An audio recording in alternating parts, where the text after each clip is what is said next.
I was just about to heat a frozen pizza up on an ordinary Tuesday night when I stumbled on a channel cooking food for real, and it taught me how to do it right. PoleChef, never been a more delicious way to unwind. PoleChef, she's got the secrets to a meal that blows your mind. PoleChef.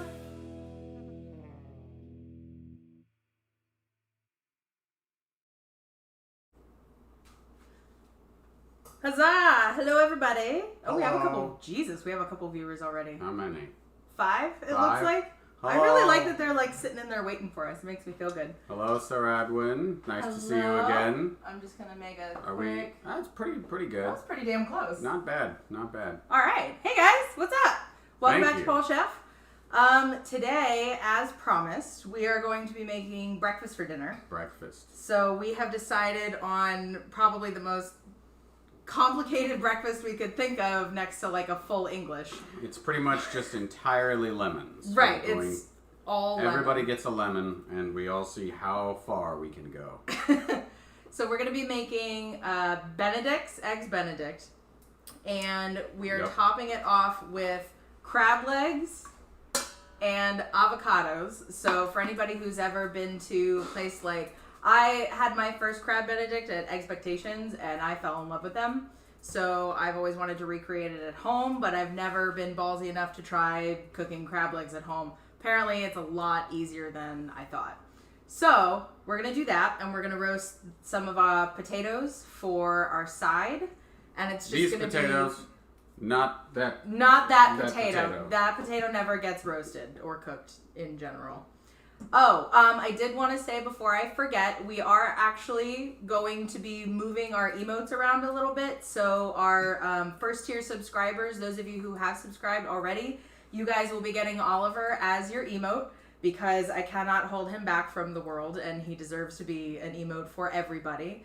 Also, that way, whenever we show him on the stream, you guys can spam Oliver emotes and show him some love. So I hope you guys enjoy that. He loves love. Loves love. All right, so Fire Songbird, thank you so much. I appreciate that. Our sound guy Seth wrote the intro, Steve sang it, and we are very excited to have an intro. So that's really, really awesome. All right, It's pretty fun. Pretty neat. so What do I do first? we do drink first. All right. Beer. What do we have for our always- episode tonight? I always forget this part, but I always love this part. It's the best part. Let's see. Spam the hype button emotes while you can, Love Tsunami.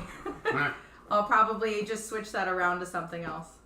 So, for tonight, we have one of my personal favorites, the ever luxurious Dark Hollow. I also From like Dark Hollow. Blue Mountain Brewery, which is a local brewery.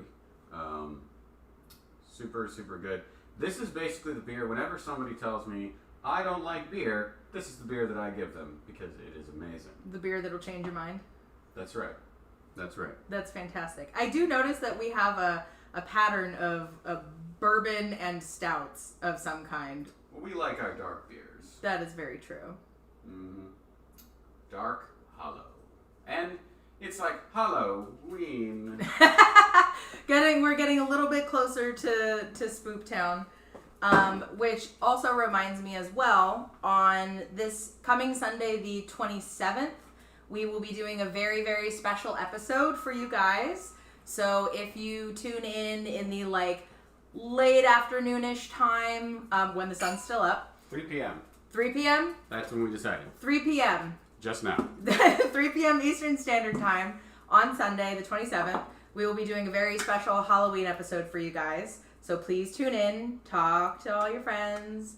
We're going to be making some spoopy desserts with a very special guest. So this will also be the first time that we have a special guest on the Yes. show as well. Special episode, special guests. It's just all very special. Very special. Hey, Dubstep, thanks for joining us. Hey, Deb! What up? Whomst is the guest?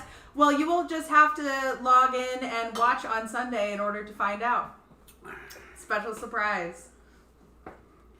Yep. All right. I'm always wary of corks. Oppa! Mm. See how she pours. Glug, It's like glug, almost syrupy. Like it's a little thicker than you would think a beer would be, except it's just glorious. Mm-hmm. Beautiful. Yep. Also, as per usual, and for anybody who is new in the chat tonight, our sound guy loves requests. If he knows them, he will crank them out. If he doesn't, he will take 30 seconds and fucking learn it. Because he's a goddamn prodigy. Post them in the chat. Yeah. Don't use the new song request widget because it doesn't have it. So there is we have been playing with a widget in the channel that allows you to pick songs from like a library. So don't use that to send your requests in. Just shoot the artist and the song into the chat. He's watching the chat, so he'll be able to take a look at the song requests you guys send through. Technical difficulties. We totally know what we're doing. Absolutely. We are super duper professional. Right. No, but not professionals. Yes. We are just professional for the most part. All right. Mm.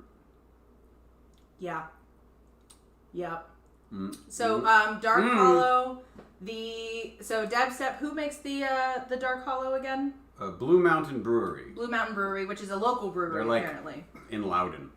Oh, wow. That's Yeah. like way local. Yeah. Awesome. Mm-hmm. Okay. Awesome. Okay, so first things first, we are going to prep the potatoes. All right. Which is your favorite thing to prep. I'm gonna do it. All right, we're going to move some of this stuff out of the way. Moving things out of the frame.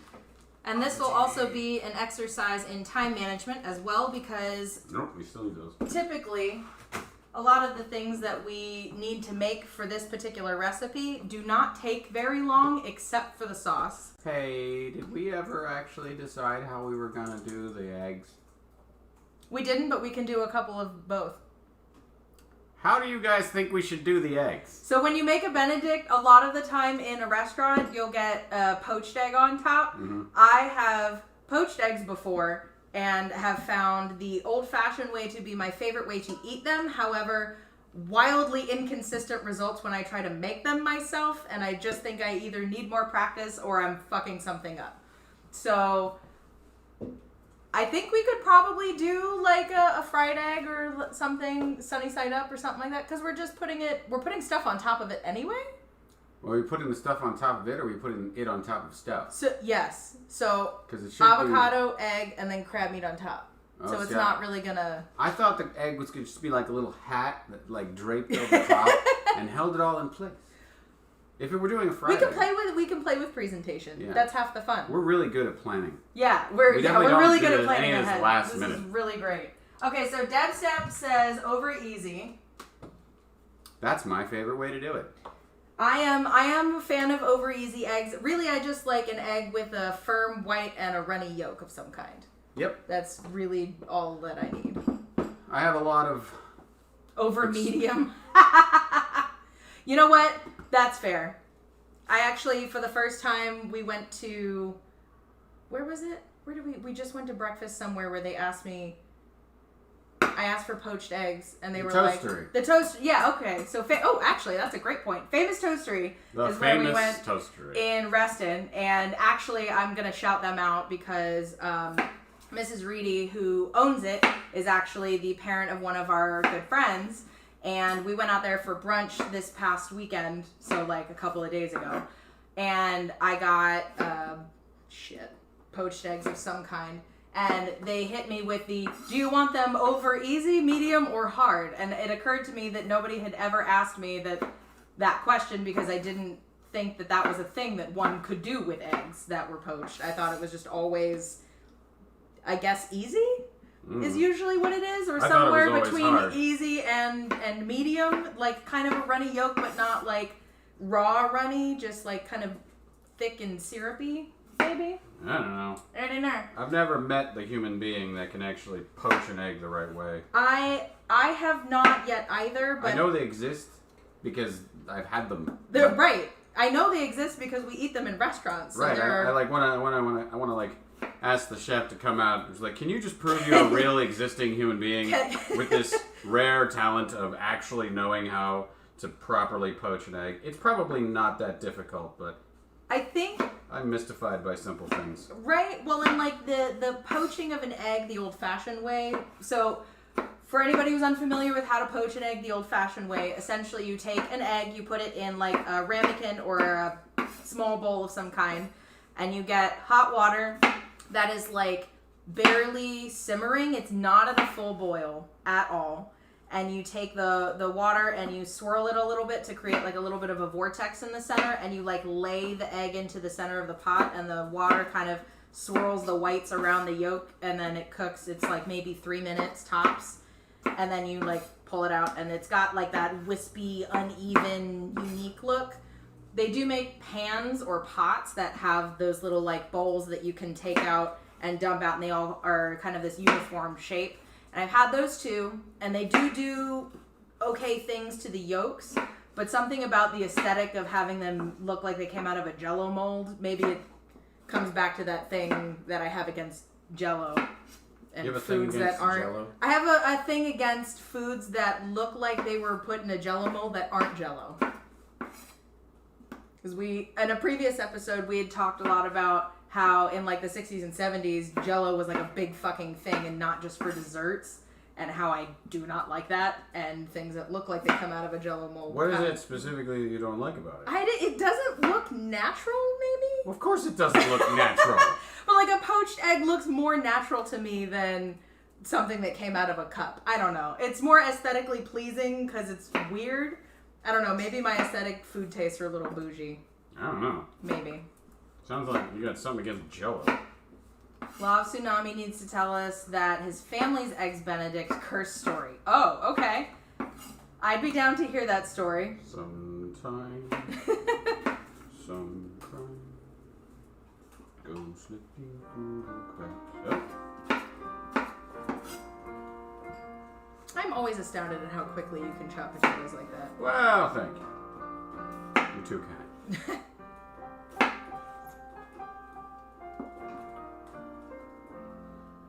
So how is everybody's evening going? Did anybody make anything for dinner? And if so, what?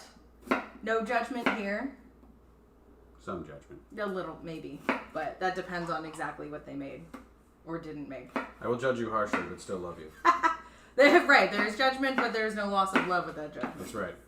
This is a cooking show, after all.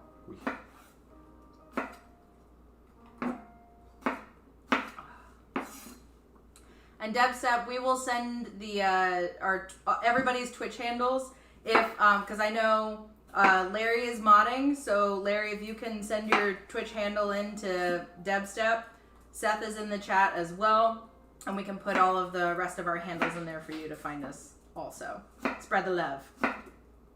Ooh, sweet potatoes with horseradish dip. Actually, that sounds really good. How did you make the sweet potatoes exactly? Was it like fries, like we're chopping these potatoes? I'm curious. Oh, our human names. That's okay. I think for now, we're small enough where it's safe, but it'll take a while for me to get used to referring to people by their handles instead of their actual names. Who? People. Like who? In our chat. I don't know any of these people. These are all strangers. He's way better at this than I am. Who are you? What are you doing in my kitchen? I was going to say I did recognize Debstep's username because they were actually the first person to subscribe to our channel. Yeah. Like literally the second that we had a sub button, I got an email saying, "Hey, Debstep, subscribe to your channel." And I was like, damn, that was fast. Cut them into fries and roasted them. Okay, that sounds really fucking good. Like oven fries. And then you have like because horseradish dip isn't just horseradish. Potatoes. So these we're going to toss in salt, pepper, and olive oil, and we're going to dump them on a aluminum foil lined cookie sheet. And we're going to stick them in the oven, and it occurs to me I should have preheated that oven, so hang on.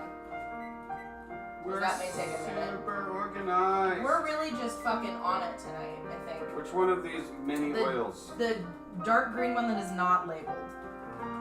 Because the label fell off in a previous stream. Salt, and then we have pepper as well. So we roast our potatoes kind of like home fries, basically, where thoroughly oiled. And if you want to throw some of the spices in there as well, just to kind of match the spice palette, I have Old Bay and I have paprika as well, because I like that shit on my Benedicts. But basically, salt, pepper, olive oil, get them liberally oiled, so when they're touching the aluminum foil, they create like a crust on one of the sides. And you can flip them over or rotate them. I just really like one side to be like super crispy, because then when they're done and you take the spatula, you can kind of like slide it across and they all just kind of pop up off the... Okay, so you'll do that, but you won't mix meat. No, meat's gross. These are potatoes. Potatoes are delicious. Nobody ever got sick from a potato. I mean...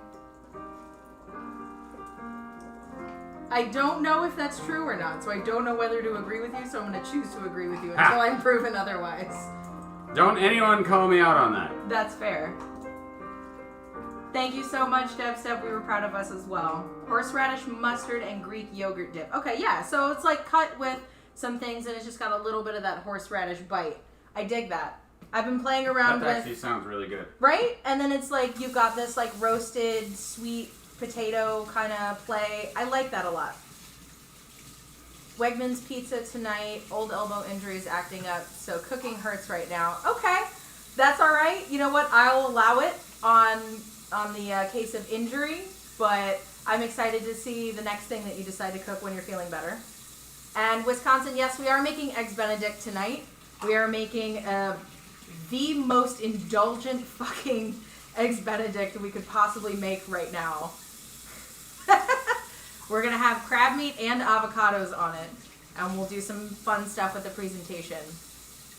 Instant, I don't know how to pronounce that law of tsunami. Fried noodles with marinated pork belly and eggs. God damn, that's really good. I gotta find a place to get pork belly, because I've always wanted to make ramen, and I've done it once, but I didn't have proper pork belly. I don't even remember if I had it or not. I think I just didn't have any. I think I just had mushrooms or some shit. Like a veggie ramen, which... That sounds great. Was good, but like it wasn't... I normally have the chashu pork and stuff in there as well. So it was a departure from the norm. Yeah. Do not get pork belly from Harris Teeter. It's awful. Good to know. Thank you very much for the tip, Sir Adwin. Okay. Mm-hmm. Oh, H-Mart. Yeah, okay. That makes sense. And that's also local... to us as well. I don't remember exactly where it is, but it's at least within Instacart delivery distance. I've definitely seen one. So that's good. All right, so we've got potatoes. I'm going to stick these on a tray. The next thing we are going to do is, let's see. Because I know that the sauce is probably going to take the longest amount of time to do, because it's kind of a low and slow stove thing. The hollandaise? Mm-hmm, the hollandaise sauce. Because it's basically butter and like a little bit of like lemon juice and a little bit of oil. It's like mostly butter. But sounds delicious. Yeah, it's fucking amazing. And egg yolks. So maybe we should prep the eggs next. Prep them how? So we're going to take eggs and we're going to separate some into whites and yolks. Oh. So that we can use the yolks for the hollandaise sauce. Because you don't use egg whites in hollandaise sauce, just the yolks. How many yolks would you like? I would like... I'll have to consult the recipe, but I think between 3 to 5. It's okay if we make more sauce. And I'm trying to imagine the butter plus the yolks is probably going to make quite a bit. So let's do 4. Just to kind of... 4 yolks! Cut it through. You heard it, folks. She asked for 4 yolks. So we will do... Wisconsin, the drink of choice this evening is Blue Mountain Brewery's Dark Hollow. It's really delicious. I have had this one before, and I'm really glad that it's back on the stream now because it's one of my favorites. Aw, puppy. Hacking cute peppers. Alright. Not our peppers, but that will be next stream. Okay, so this will also be an interesting way to see how you separate eggs. Because I know there are a lot of different techniques that people have. How do I separate eggs? Yes. Well, first, I take the eggs. Then I evaluate them by quality. And I put some in the winners pile and some in the losers pile. That's how I separate them. So judgy. Would you say that you aggregate them? That's right, folks. Segregation jokes. That's what you come here for. That's exactly the kind of premium content people pay for. Yikes. Yikes. Yes, exactly. Steve, this is the M&M testing thing again. What? What is the M&M testing thing? I don't even know what they're talking about. Okay, so you do it the old-fashioned way where you just use the shells. Maybe. There if remains that to be seen. is the old-fashioned way, then that is the way that I do it. So the way that I refer to old-fashioned is mostly... How's that? That's fine. It doesn't matter if they break because we're gonna whisk them anyway. Yeah, no. Old-fashioned, when I say something the old-fashioned way, most of the time I mean without a gadget of some kind. You know me. If I can do it without a gadget, I will. Yes. Hey, fun fact. I've never done this before. Perfect. Well, you're doing a really good job. I've actually never... Like, I didn't know how I was going to do this, and this was just kind of what popped out of... It's just what happened. I think I've seen people do it once or twice. Sure, and I've watched videos on YouTube. I've done it a couple of times, but Yeah. it occurs to me I haven't really had a need to separate the eggs from the whites before. Come on, let go. And actually, fun fact, if you crack an egg in a bowl, using the eggshell, like the cup half an eggshell to scoop out like little bits of broken shell is one of the best things that you can use because it already has the membrane of the egg whites and stuff inside it. Yeah. Because there's nothing more fucking frustrating than trying to get your finger in the bowl and like play the game of chase the eggshell. The closer your finger gets, it just pushes it further away and you have to like snake it up the side of the bowl. I know another technique that I've been using actually, where I just kind of like move the eggs around, and usually the shell will stick to the bottom. Oh, and you can interesting. move the eggs off and then just with a finger. Okay. That's how I do it. All right. But that's also before the pan is hot. Okay, that's fair. That doesn't work once the pan is hot. Right. Once the pan is hot, Unless you're really not a fan of having fingerprints. Right. Oh no, fingerprints! How dare! Which, depending on how the state of society goes, may be a fine thing to lose. Might be okay. Mm-hmm. Hey, Jude. Hey. Hey, dude. Hey, dude. Heard of the M&M Wow. tester, where Look at this this. guy writes about how he tests M&Ms against one another by squeezing them until one breaks, eating the broke one and keeping the whole one. That is interesting.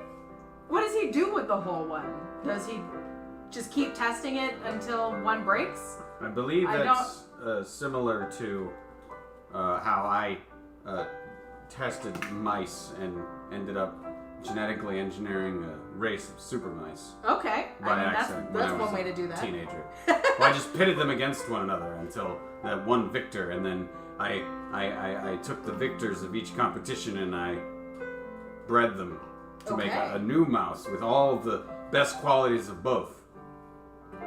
I was 13. You sound like Dr. Otto right now. That's creepy. Single elimination tournament. Dr. Otto? I'm starting to see smoke and I'm reminded that we did not clean out the oven. Alright, so this will be interesting to see what happens here. Yeah, that's exactly what I that's a thought. lot of smoke. Alright. So y'all. So what happened was Are we gonna let it preheat and just, because it's gonna continue smoking, or are we gonna turn it off? What say you, sous chef? I don't know. I'm gonna turn it off for the moment. Okay. Because we can actually saute those as well on a pan. Saute what? The potatoes. Okay. Instead of putting them in the oven. So then not use the oven. Right. So what had happened was last week when we made meatloaf, there were some drippings from the meatloaf that dripped down to the bottom of the oven. And we definitely meant to run the self-cleaning cycle between then and now and didn't. So our oven is trying to preheat and is heating up all of the drippings on the bottom, and it's getting kind of smoky in here. So to prevent all of that weird smoke from making its way into our potatoes, and subsequently our crab, actually, we will be adjusting our recipe accordingly. This is how you cook on the fly. So improv, exactly. So the kitchen improv. The sauce is not going to change. The whites we're not going to need. A bowl of white. A bowl of white. A bowl of red. So the rest of the recipe doesn't really change, and all that's really going to change is us doing. We could do the crab legs. They're small enough to put them in the toaster oven, or we could steam them, or boil them. Either way. What do you think? I mean, the toaster oven is actually maybe big enough to hold all them legs. Yeah, all them legs. Legs for days. Them legs. These are them legs. These are what? Snow crab? Yeah. So these are snow crab legs from Harris Teeter? Harris Teeter. From Harris Teeter. They are not frozen, they are just cold. But what we were going to do is broil them because it takes a little bit longer than steaming or boiling, and it usually keeps most of the flavor in it. Rather than boiling allows a lot of openings for water to get inside the shell and ends up making the meat a little bit mushy sometimes. Yeah. So, and we don't really have a steam basket that's large enough to fit in a pot that will fit those legs. So, it'll be fine. So we're going to use our toaster oven and we'll broil the legs instead. Right. So, next we can... I'm trying to think of other things that we can prep, but it's mostly, I guess we could slice the avocados, or we could just do that at the end because they're... It'll take me 2 seconds to slice an avocado. And, yep. I guess we can go to stove cam now. Because that's really, this is really, really prep light. Because most of the stuff we have to do are the English muffins, which we can toast either in a toaster or like grill them like grilled cheese style on a pan on the stove. Okay. The egg stuff, basically I need that pot, the large pot. Okay. And I'm going to put water in it. Yep, and boil water. And I have a glass bowl where I will put the egg yolks. Alright. I also need that black small pot hangy thing. Yep. These ones, which we are going to melt butter in. I like this one because it has, this is made for like melting butter for stuff on a grill. This is part of our grill set. So it's got like little pour spouts on either side. So this will help me control how much the butter is going into the eggs. The key for creating any kind of cream sauce like this, like a hollandaise or like a béarnaise sauce, where it requires just like a little drizzle of whatever the fat is, oil or butter, is that you only want to do a little bit at a time to temper everything. Otherwise, you're basically going to scramble your eggs if you do it too much too fast. Stove cam! Normally we don't go to stove cam so early in the stream, but I feel like we're going to be at stove cam for quite a bit this stream, so... Yeah, usually we spend 45 minutes shredding cheese. Just prepping. Or cleaning shrimp. I really thought that the prep was going to be a lot heavier for this stream, but fuck it. So, let us go to stove cam then, since we have so much we're going to be doing. We're going to bring this down to our level. So you'll sadly see a little bit less of us, however. You'll see a lot more of the food. Woo! We will get this camera situated one of these days. There we go. All right.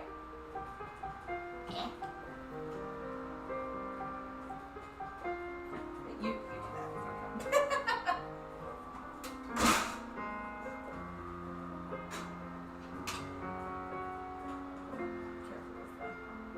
Okay. I think that's good enough. Yeah, that Sweet. looks good. There you go. right, so the first thing I guess we can always do the potatoes first because those there are a lot of them. Yep. So what we'll do with the potatoes, I need the largest frying pan that we have. So we can do as many of these as possible. I believe it's this one. Yes, I believe you're right. Okay, so frying pan, I'm gonna heat this up to like medium high, almost bordering on high. Because it's a non-stick pan, I don't want to run it all the way up to high because that'll fuck up the coating. And since we have olive oil and salt and pepper already on the potatoes, I don't need to pre-oil the pan at all. I can just scoop these up and put these right into the pan. So what we're going to do is saute the potatoes so they have the same kind of color quality that they would get when they are being roasted without using the oven. And then I swear to God, we will clean the oven before next stream. Which actually, no, we have to do because next stream we're going to need to use the oven. And I certainly don't want fucking smoke in what we're cooking on Sunday. It's a surprise. It's a surprise. And I do see a couple more people have joined in. Hello, hello. Welcome. This coming Sunday the 27th, we're doing a very special episode with very special guests. So definitely tune in. I know it's like football season and shit now, and you guys probably have sports and shit you care about, but it's definitely worth popping in to say hello. Alright. We are going to test this out with a few shakes of oil. If I see any bubbles or anything like that, that tells me that it's hot enough, but it hasn't really been that long. Hi Deb, we do have a guest. We would love to have you as a guest as well.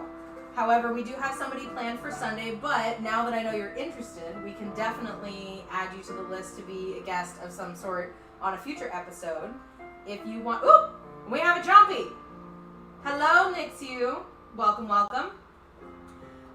Yeah, Dubstep, if you have a particular food that you would like to make with us or something that you do exceptionally well in your opinion and your friends' opinions, let us know, post up on the Facebook group or send us a message and let us know and we can get a schedule going. Because we've had a couple people express an interest, so we want to get kind of a queue going for the special episodes. Alright.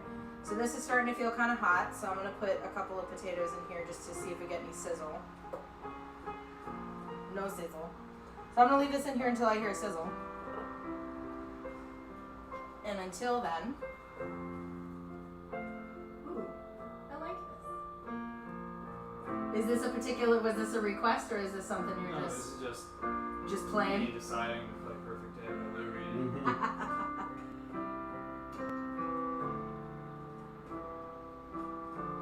Yeah, Maud, if you want to throw up the link to the Facebook page, then our chat people can get a glance at the Facebook group.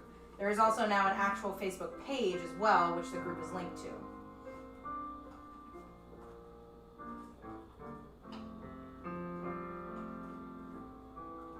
Okay, I see some bubbles happening in the oil, so I'm going to go ahead and grab some more of these. Yep. Definitely starting to hear some. Woo! That's definitely sizzle. So with sauteing vegetables, because I want color on these, I'm not gonna like fill the whole pan with them. Because if I put them too close, kind of like when I roast them, they will steam and that will not give them any color, and color is what I'm looking for in this instance. So this will actually end up being probably the second most time-consuming thing we do on this stream tonight. The first of which obviously being the hollandaise sauce.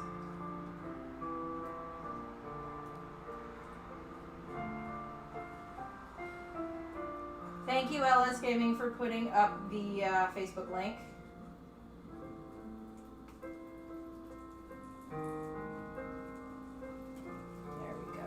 So now I've got some solid coverage. There's enough space. Single layer potatoes. And you can start to hear that crackle.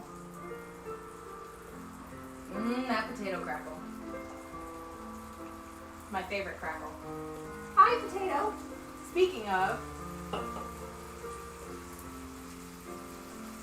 we have a guest. All right.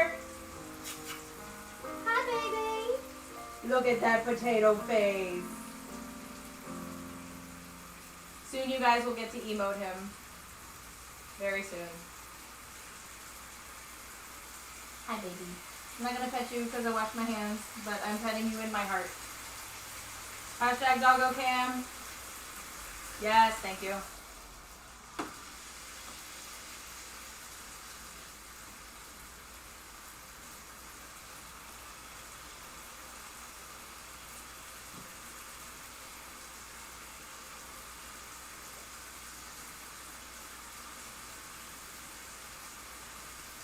All right.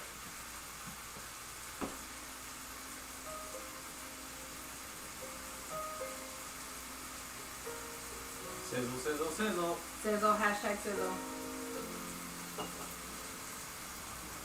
So while we're doing this, actually, I can use the smaller burner to start melting some butter down. You need me to bring the butter? Yes, please. I got you. Bring me all the butter. Mo butter, mo better. Butter. So our butter tonight is not sponsored, should be sponsored, is Kerrygold unsalted. Unsalted. Because we will be adding seasoning at a later time, I don't want to use salted butter for this because it may fuck it up. So we've got 2 sticks of butter. We're going to put them into this thing here and we're going to slowly start melting them. It's really just going to be melted butter. We're going to add it into the egg yolks to create our sauce. So I'm just going to get this going in the background to prep that.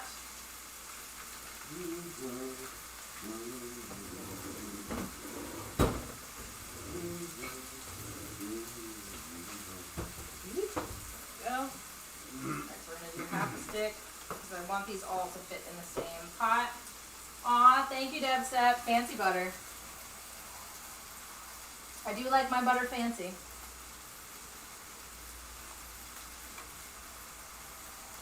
And for the longest time, I actually couldn't find the regular sticks of butter like these. I could only find Kerrygold and like the big old European size sticks, which did not fit in my butter tray in my fridge until I put up a kind of a call to action, as it were. And a couple people on Facebook pointed out a couple places that actually have the regular size sticks of this butter. Yes, Deb Step head cheerleader. Alright, so I'm going to put this on a simmer, so low heat, because I don't want it to burn. Though a brown butter hollandaise does sound really fucking good. Wait, I know this song. Yeah. Awesome. What is the title of this song? You want to guess or let me tell you? Hang on. Hang on. I really wish Ice Falcon was on right now because she would be able to spit this shit out immediately. Please tell me. Big Please tell me. 90s. Is it? Tori Amos. Yes, thank you. Fucking A. What was the title? Yeah, shit. It's a season. It's winter something. Yes, it's just winter. Yes. I fucking love this Great song. song. Mad respect. Alright, so we've got, actually, one of the ways that I am testing out the potatoes here is based on how much liquid evaporates.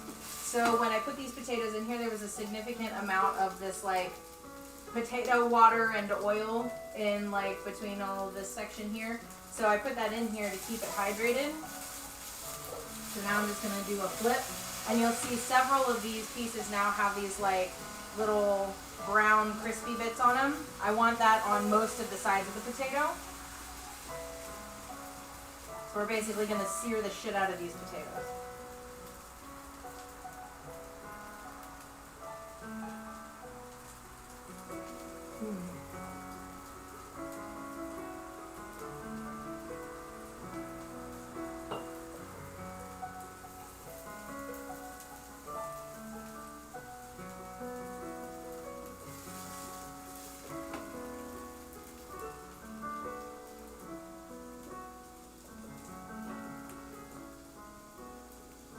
Listening to the sultry sounds and stuff.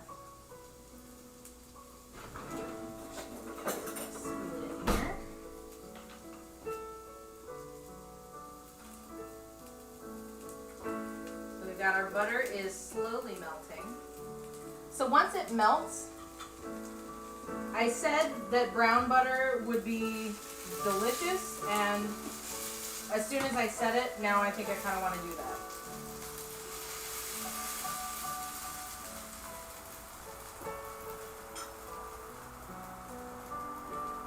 And adding in here the addition of sauteing these potatoes. The sides we want to get crispy, but the insides we want to be essentially translucent. We don't want them to have like this light, pale, opaque color. We want it to be more like dark because we want it to be fully cooked through.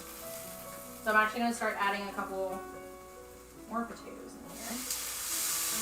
We get a little bit of steam going to help cook the potatoes, because if I sear them but they're not cooked all the way through, they'll basically be like crispy on the outside and almost raw on the inside, and I do not want that.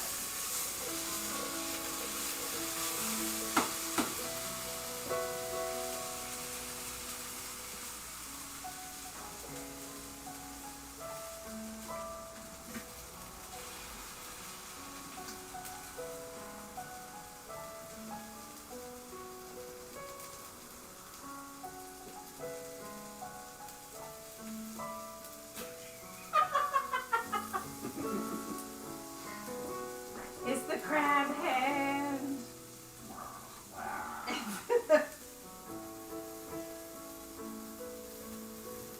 This looks delicious, Alana. Yeah. Delicious.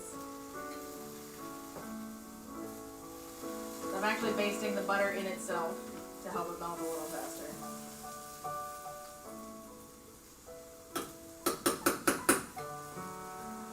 Basting it in its own juices. That's, so it's butter au jus, except you don't serve it that way, it's usually the sauce, but. What are we doing with the lemons? So the lemons we are using in the hollandaise sauce. We actually only really need a couple, but they came in a bag, and I can always use fresh lemon juice when I'm cooking, so I got a bag. Alright. But basically you put in the egg yolks, a little bit of lemon juice, and then you whisk in the hot butter as you go. Yeah, burn someone's house down, precisely. What? Whose house are we burning down? Nix, you explain yourself. Who's got really good insurance on their house? Right? Not most people. Welcome to PoleChef, the show where we discuss insurance fraud. You burn life's house down with the lemons. That's so metal, Nixu. I really appreciate that contribution.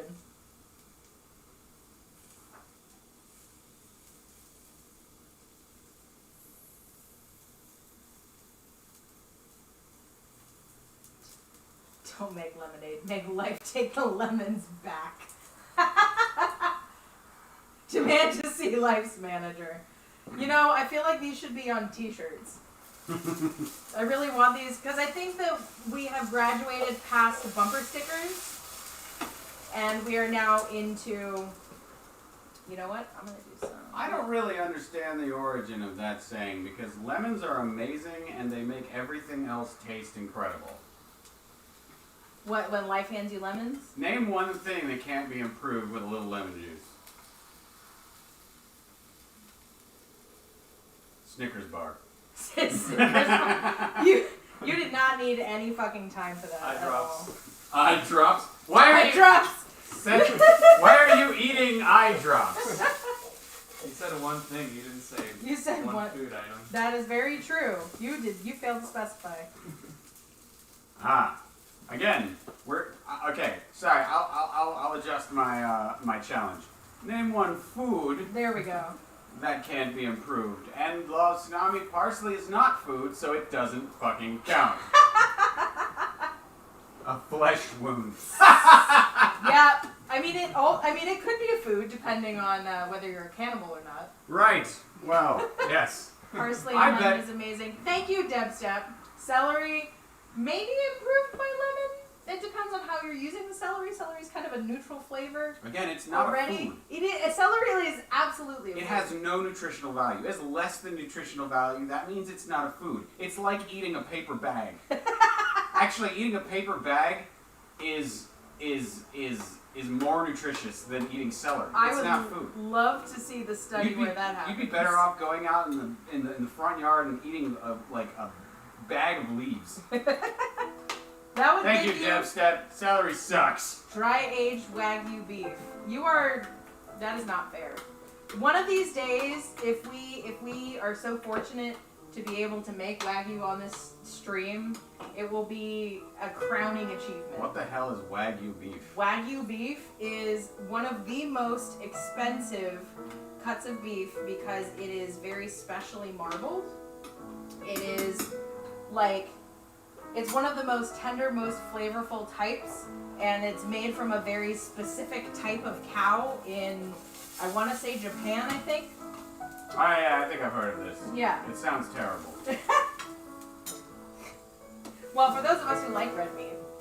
Alright, so what we're going to do is... I like red meat. I don't like fat. So the fat cooks down is the thing. It is not fatty after you've cooked it. The reason that it's marbled the way that it is so that the fat renders within the fibers of the meat. I see. So it makes it juicy and tender. It doesn't stay fat after it's already been cooked. Alright. It helps to flavor. Like we put butter and stuff, but it's melted butter. It's not like coagulated solid chunks of butter. Exactly. Buttery fucking goodness. Okay, thank you, LS Gaming. We actually just finished watching Toy Story 4, and I had exactly one feeling. Really? Yeah, I had a feeling. That's more than I had. It was, it was one precise feeling, and no more. Wait, Toy Story 3 made me cry like a bitch. Toy Story 4 was not hateful, but, you know, I didn't feel like it was necessary. I had closure with 3, and then they made another one. I hate it when they do that. Right? They take a series and you're like, okay, I accept the fate of these characters. It's frankly so And then they make rare, another yeah. sequel, and you're like, but Yeah. why? I gave them the benefit of the doubt because I thought that after 2, there was no reason to make another. Right, and then they three- made another 3. And then 3 won me over. Right. So as much as I felt like it was closure, I was like, okay, I'm willing to. I will accept this. Yeah, I'll hear them out. Maybe they have a really good idea. Exactly. And I feel like there was a good movie in there somewhere. You just really had to dig for it. Well, I really liked the Fork. I really liked Forky. Forky, Yeah. whatever his name was? His name was Forky, right? Forky, yeah. I really he was liked him. He was a spork with Yeah. popsicle feet. Yeah, but Yeah. his very existence is just like the implications behind the fact that he is sentient being at all is terrifying. That Like, a and child That's why I liked it. I go into like created a toy. existential fucking Woo! fits every time I think about it. I thought they were gonna get into like the metaphysics of what it means to be alive. Right. What it means to be a toy. Right. That would have been a really good. That would have been a hell of a movie. Yeah.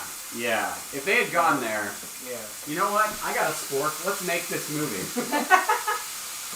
Yeah. I mean, I think we know some film people. I'm sure we can make this work. That's true. Bonus content. Right. Toy Story That'll be a 5. special episode, Toy Story 4.5. Special episode of the PoleChef. Right. We reenact Toy Story the way it should have ended. Yeah. There's a lot more screaming. But it's all like internal screaming.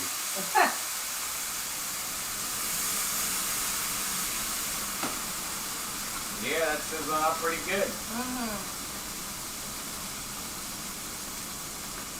And we got some nice melted butter. And I'm actually just taking like a drizzle full and like adding it in here. Because it feels right. Most of my cooking is when it feels right. Oh, you're going to make me cry, Seth. How dare you? God damn it. Ah! So many feels!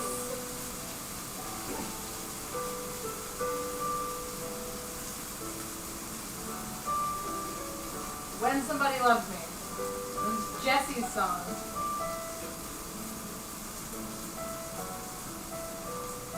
Hot take, the real Toy Story 4 was Kingdom Hearts 3. Fight me. Sarah Edwin? Wants to hear "Call Me When You're Sober." Wow. I love Evanescence. That is a great idea. Yes, Karyotic, big fucking sniff.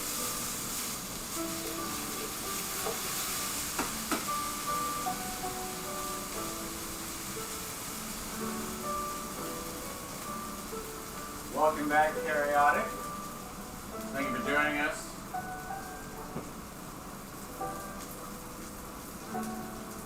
We're drinking Dark Hollow tonight. It's fucking delicious. Mm-hmm.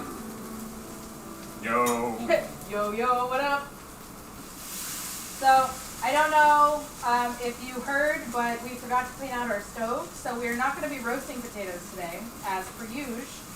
We will be sauteing them home fried style like we do on brunch days. So this is, every episode we always joke that there's always like one prep thing that takes forever. Yeah. And I thought it was going to be the hollandaise sauce, and it ended up being the potatoes. Potatoes. Because we're not roasting them. Right. Because we have to do them in batches, so it takes a little bit longer. Yeah. But that's okay. Yep. That's okay because food looks delicious, and believe me guys, it smells even better. There is a pot of boiling butter in front of my face and I just, Although when I'm looking on the monitor here, I keep mistaking it for a lemon. Because it's got the little pointed end. I swear to God, like 3 or 4 times I went, why is there a lemon on the stove? And I almost like reached over there to grab it. Big fat lemon. Yeah, that's a lemon. When life gives you lemons, make butter. That's an option. Figure that one out. And actually, this is coming along quite nicely because you can see these little like white specks in here. It went from just regular old melted butter, and now the milk fats are starting to separate a little bit. So I'm leaving this on low, partially to keep it warm, but also to start the browning process a little bit. So we're gonna make a brown butter hollandaise because we need to make this thing the most indulgent heart attack on a plate possible. I'm just gonna take some fucking fish oil like right now. Right the fuck now. Clean out my arteries. That's right, Deb. She's got all the food science. Food science! Like, I know we joke around, but, well, she actually knows things. Well, we have to have our prep ninja, otherwise this would take twice as long, and nobody wants to be on a stream for 4 hours straight just watching me cut potatoes. Who? Anyone. I don't know. I'm sure we can find a way to make that entertaining. That's true. I mean, there are people that do, like, very niche or niche? There are people that watch people watching television. Okay? That's a good point. This is high quality entertainment. High quality. Well, and like, I mean, part of the reason that I wanted to do this stream at all in the first place was because I was tired of all of these videos on like YouTube and stuff showing like, oh look, I pre-made this thing ahead and it's so fast now, and it doesn't really go through all of the agonizing prep and potentially slow and sometimes boring process of actually not here cooking a meal. You're getting the full experience, folks. You get the whole fucking thing. And one of these days we'll actually be prepared far enough in advance where we will have a couple of streams of recipes ready to go, and you guys can get ingredients and cook along with us. Are we doing that? Someday. Really? Someday. There is a that sounds like a great idea. Yeah. Whose idea was that? Several food streamers. Babish is one. There are a couple of other ones that I have watched in the last year or so that will post up. They either stream on YouTube or they stream on Twitch, and they'll announce like the recipe and post the ingredients and stuff on their website or something ahead of time, and then you can buy the ingredients and get it and then cook along or do something slightly different. Right. So if you know, oh, they're making Eggs Benedict, you can look up a recipe for Eggs Benedict and just kind of make it. Yeah, but if we do that, then people are going to be like, wow, showing us up. Why did that take 2.5 hours to make eggs? That's a very good point. Maybe that'll be a short stream. This is what happens when you don't just like the cook-alongs will be a much dick shorter around stream. the whole time. Right. With your food. Right. Don't play with your food. We want to see the agonizing pain of food prep. It's a very important process because a lot of people get like misinformed about how long and what is all involved in actually prepping and cooking food. And then they get frustrated and they don't want to cook anymore because they think it takes, 5 minutes. Yes, it's a crab leg. Yes, we're having crab Benedicts. We're making Chesapeake Benedicts with a twist. I'm just going to call them the Schwartz Benedict. The Schwartz Benedict. Because that sounds really fancy. Well, my family comes from the Chesapeake Bay area. That's not true. I was like, wait a minute. But we are river-going folk. I grew up In some sense. crabbing. All right, so this is gonna get steamy. Learning how to clean and crack crab legs was a rite of passage in my family.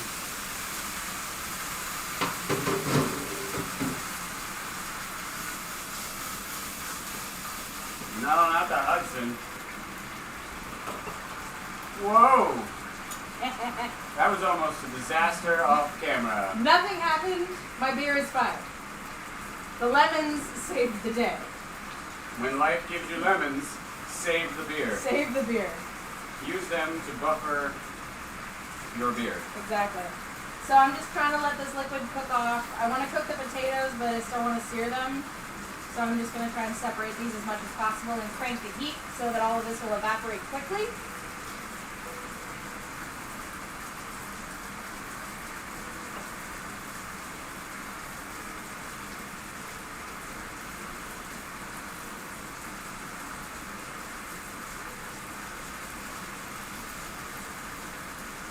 Break them up a little bit. I don't want any like Franken potatoes. Where'd all that liquid come from? Oil mostly. No. Olive oil collects and it gathers around the fresh potatoes, especially because they were very recently washed. Huh. They still retain a lot of water. You mean the Hudson? That's a river. May the Schwartz be with you. And also with you. What's the next line? We lift our hearts, we lift them up to the Schwartz. I have no idea. There's a whole thing. I failed out of Catholic school. It's a whole thing. Well, it's not just Catholics either. I was raised Methodist, and we did that. Except I do really like John Mulaney's whole bit about how they changed it. Yeah. And how now it's apparently and with your spirit, which just fucks up all the millennials who are used to and also with you. Yeah. And also you having fun.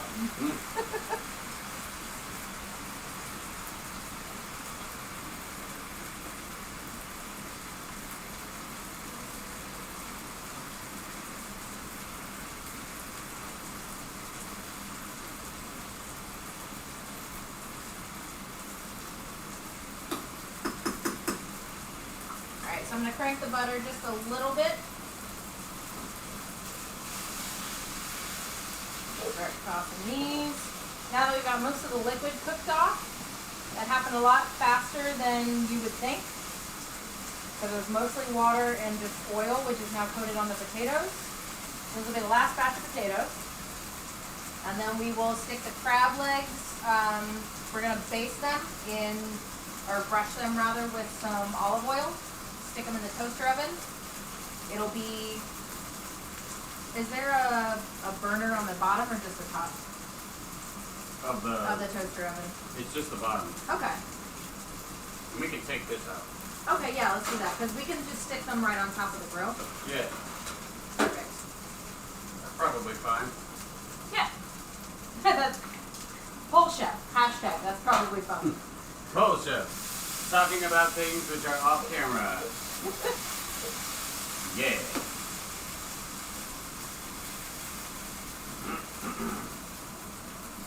Alright.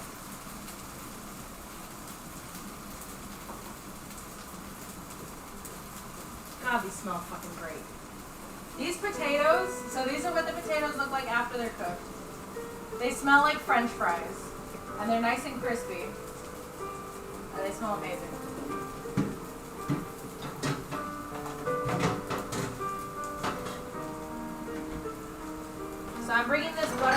like a very low boil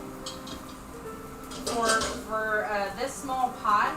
I only need to bring it up to like just above a simmer, honestly, because I want it to get to a rolling boil so that all the milk fats are separated, because I want this to start to brown, but I don't want it to brown too fast because I don't want it to burn. And you'll notice all of this like butter foam and stuff rising to the top. If you want to make clarified butter, which is most frequently what you would serve crab legs with, you would melt this down, cool it, let it solidify, and then there would be like a thick layer of fat over the top, and you would skim that off, and then you would have clarified butter underneath of it, which is basically just that really clear butter that you get when you go to like a seafood place. It's really delicious. Yeah, so we got some nice browning on these now. We're almost done with the potatoes. You said that and Oliver came running. Aw, poor potato. He's actually learned that that is his other name. That is so cute. That's like heartbreakingly cute. That if he had a tagline, that would be it. Hashtag potato. Heartbreakingly cute. Heartbreakingly cute. That can go there.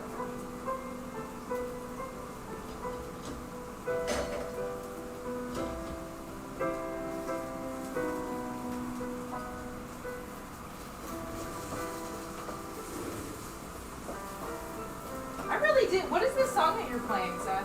It's Sarah Edwin's request. Or Evanescence. Oh, shit, yeah. You know it. I'm listening more.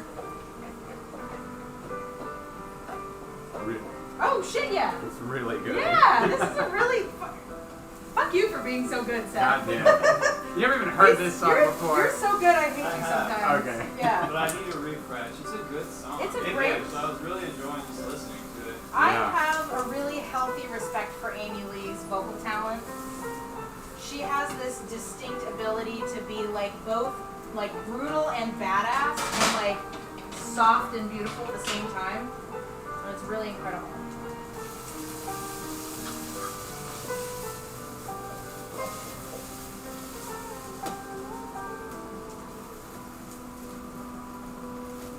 Alright. So we're gonna let these cook off a little bit. I can smell the butter starting to brown, and I can see it start to separate a little more. We've got a lot of foam on top,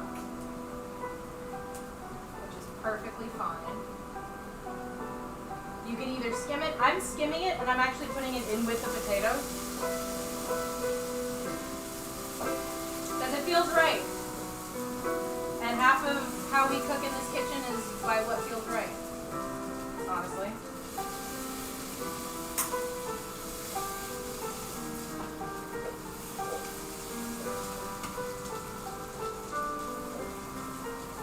Oh my god! It smells so good. Alright, so now what I'm going to do is actually, now that all of the potatoes are brown, I'm going to put all of the potatoes in together with a little bit of the butter so that they all get, huzzah, very nicely done. That was awesome, Seth. I'm going to put a little bit of the butter in here with all of the potatoes. Now that they're all cooked and I don't have to worry about like whether they're going to be raw and weird, I'm just going to toss them in the butter that has been browning and get them nice and fucking crispy. This looks like some shit that you would get at like a state fair. Like if you went to go get like home fries or potatoes. Really fucking good. Look at these potatoes. Oh my god. Right? I'm so hungry. Whoop, straight potato. I want it in my mouth. Yes. That was perfection.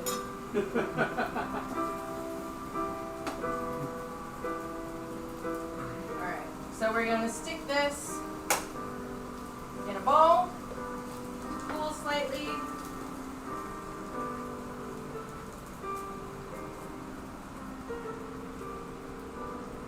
Yep. Oh. Alright. So we've got our potatoes. Potatoes. Potato. Potatoes. They're so cute, potatoes. All right, so now. Alright, yeah. Mighty son, I'm so sorry to hear that you started Atkins. Even though I love meat and there will be, in fact, meat in this stream, it will not be enough meat to counteract the fact that you can't have carbs. So for that, I am only a little sorry. All right, excuse you. Yep. You have a dog on your foot. Did you drop potatoes? I don't think so. Well, I'm about to kick potatoes. Drop this Get out of the way! Get out of the way! He's like trying to walk in front of my I know, foot and get the we've been potatoes. letting him get. No, get out of here. Get out of here. Get out of here. He's getting too comfortable in this kitchen. He is. He's like, I'm the star of the show. What the fuck are you doing over here? Alright, so we're gonna leave this over here for now. Turn that off. We're gonna let that cool. So now, I'm gonna set this pan aside for the moment.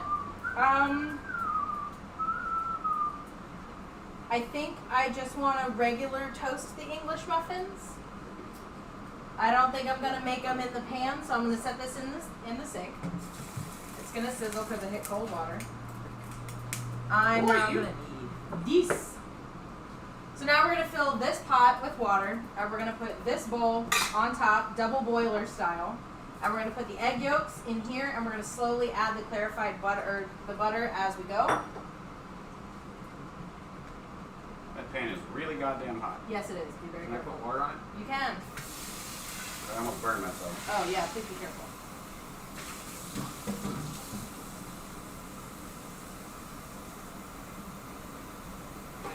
I'm testing my wrist strength.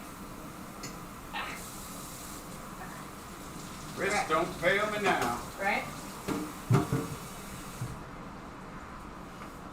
So, I know why Oliver is so voracious right now. why? I forgot to give him his dinner. Oh, well. So we're going to set this to go. Actually, I'm going to move this over here so that that can cool down. Also, because this one says it's the quick boil burner, and I really want to test that out. We'll see how quickly that will boil. So with this, we don't actually want to make it like a hard rolling boil. Really, we just want it to be like warm. Because what we're going to do, okay, a little too much water in here, is we just want the water to heat up so the bottom of the bowl is warm. Because we're going to take these egg yolks Those. and we're going to put them in here, and we are going to slowly add, can I get a whisk? Sure. We're going to slowly add in the clarified butter. There you go, Toots. Thank you. We're going to add in these egg yolks. And we don't season them now, we season them after. So I'm going to break up these yolks and just kind of like whisk them into a little bit of a paste. Get them going. So really all the water is serving to do for us is it's keeping the eggs from like cooling off too fast. So you can heat the water up really fast, but then when it starts to actually boil, you want to kind of bring it down a little bit. So I am just going to add like a tiny little bit of butter, not too much, just a little drizzle, and I'm going to keep whisking as we go. Because what this is going to do, this is not going to, because if I hit it too hard, too fast, too hot with the butter and the cooking, it will scramble the eggs, and I want it to stay as a cohesive sauce. So I want this to be low and slow.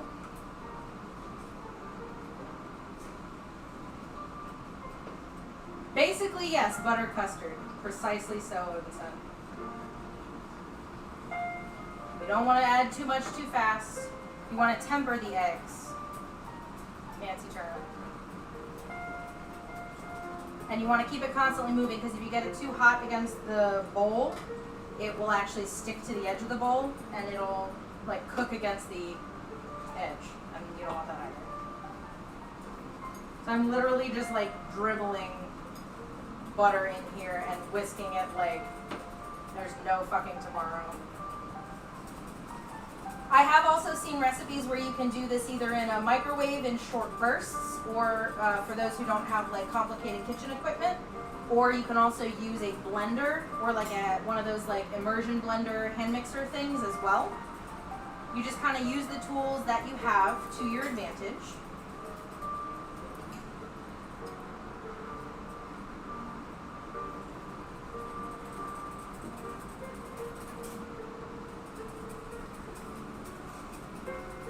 See, this is the part that I knew was going to take forever.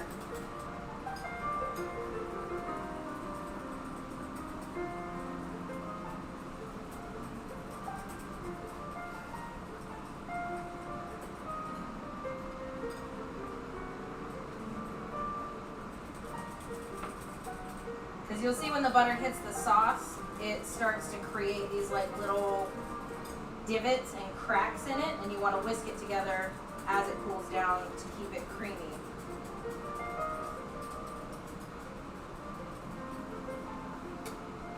Always be keeping it creamy.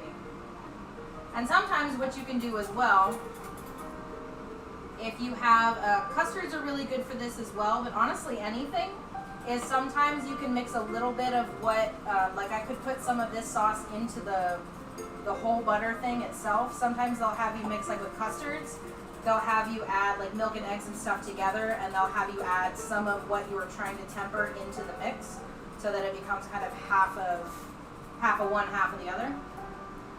Yeah, Seth is literally in here in our kitchen dicking around on his piano live. So Odin's son, if you have any requests.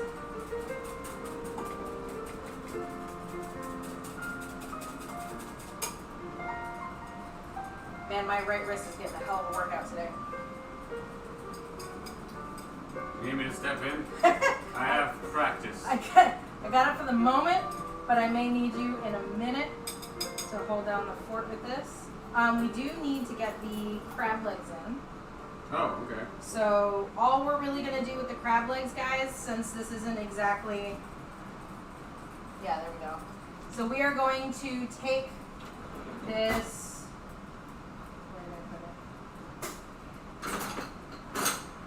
There's a pastry brush in here somewhere. This pastry brush. That's pastry brush. And we're going to take some olive oil and brush the legs. And then we are going to stick those legs in the toaster oven. Legs. Am I actually going to do that now? You Or can. am I just pantomiming again? No, you can definitely go do that now. Yay! Where's the butter? You're doing it with oil. Oh, just oil? Yep, just oil.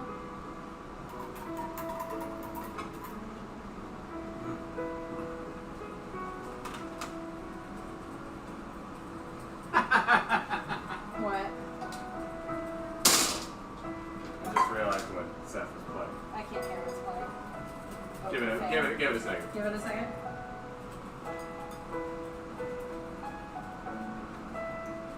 Wait, I know this.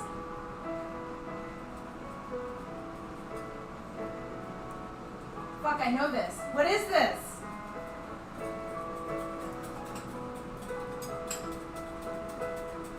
Maybe Shell figured it out.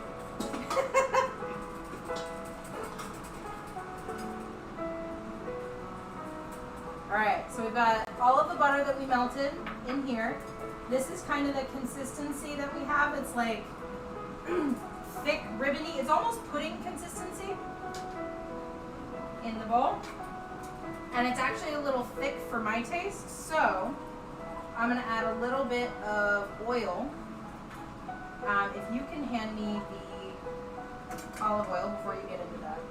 Just the squirty bottle. Squirty bottle. Squirty bottle. So we're going to add some olive oil, extra virgin olive oil. Same thing as the butter. I want a little bit more fat, but a little bit of a less fatty fat, I guess, than butter. Less full fat. In the same way, just to kind of thin it out. Just a little drizzle at a time.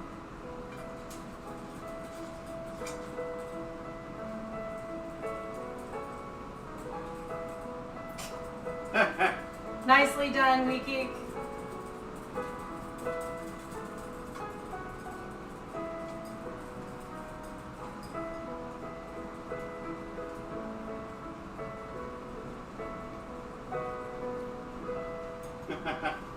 Very nice. Round of applause for our sound guy, guys. Fucking epic. You are the rock star. You are, in fact, the rock star.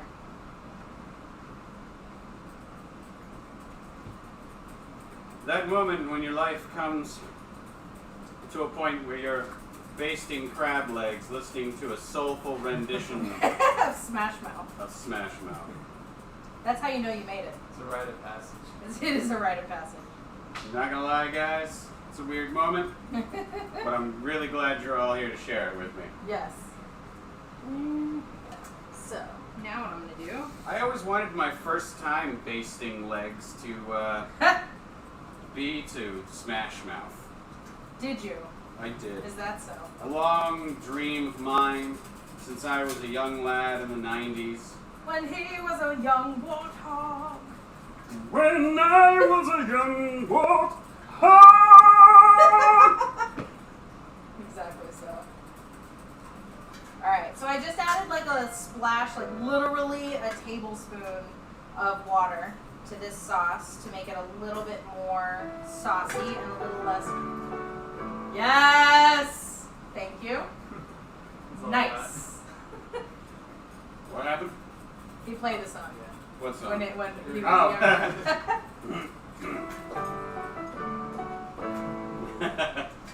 Nice. When I was a young warthog.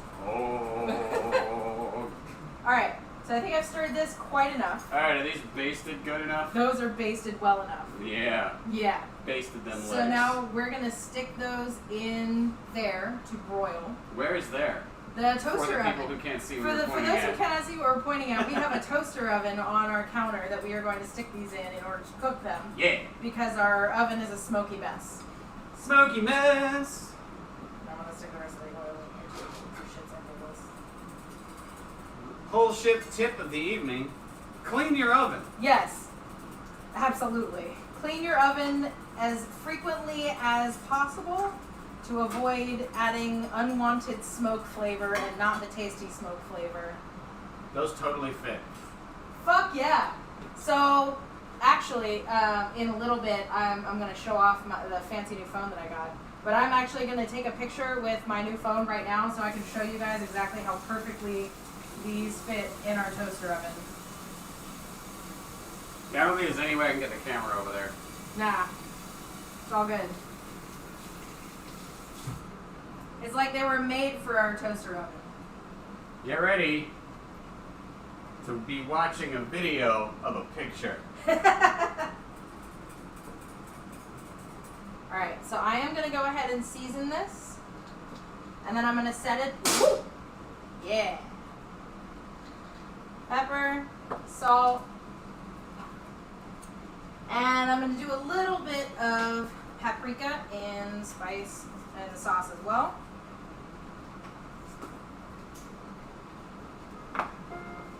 Just to give it some oomph.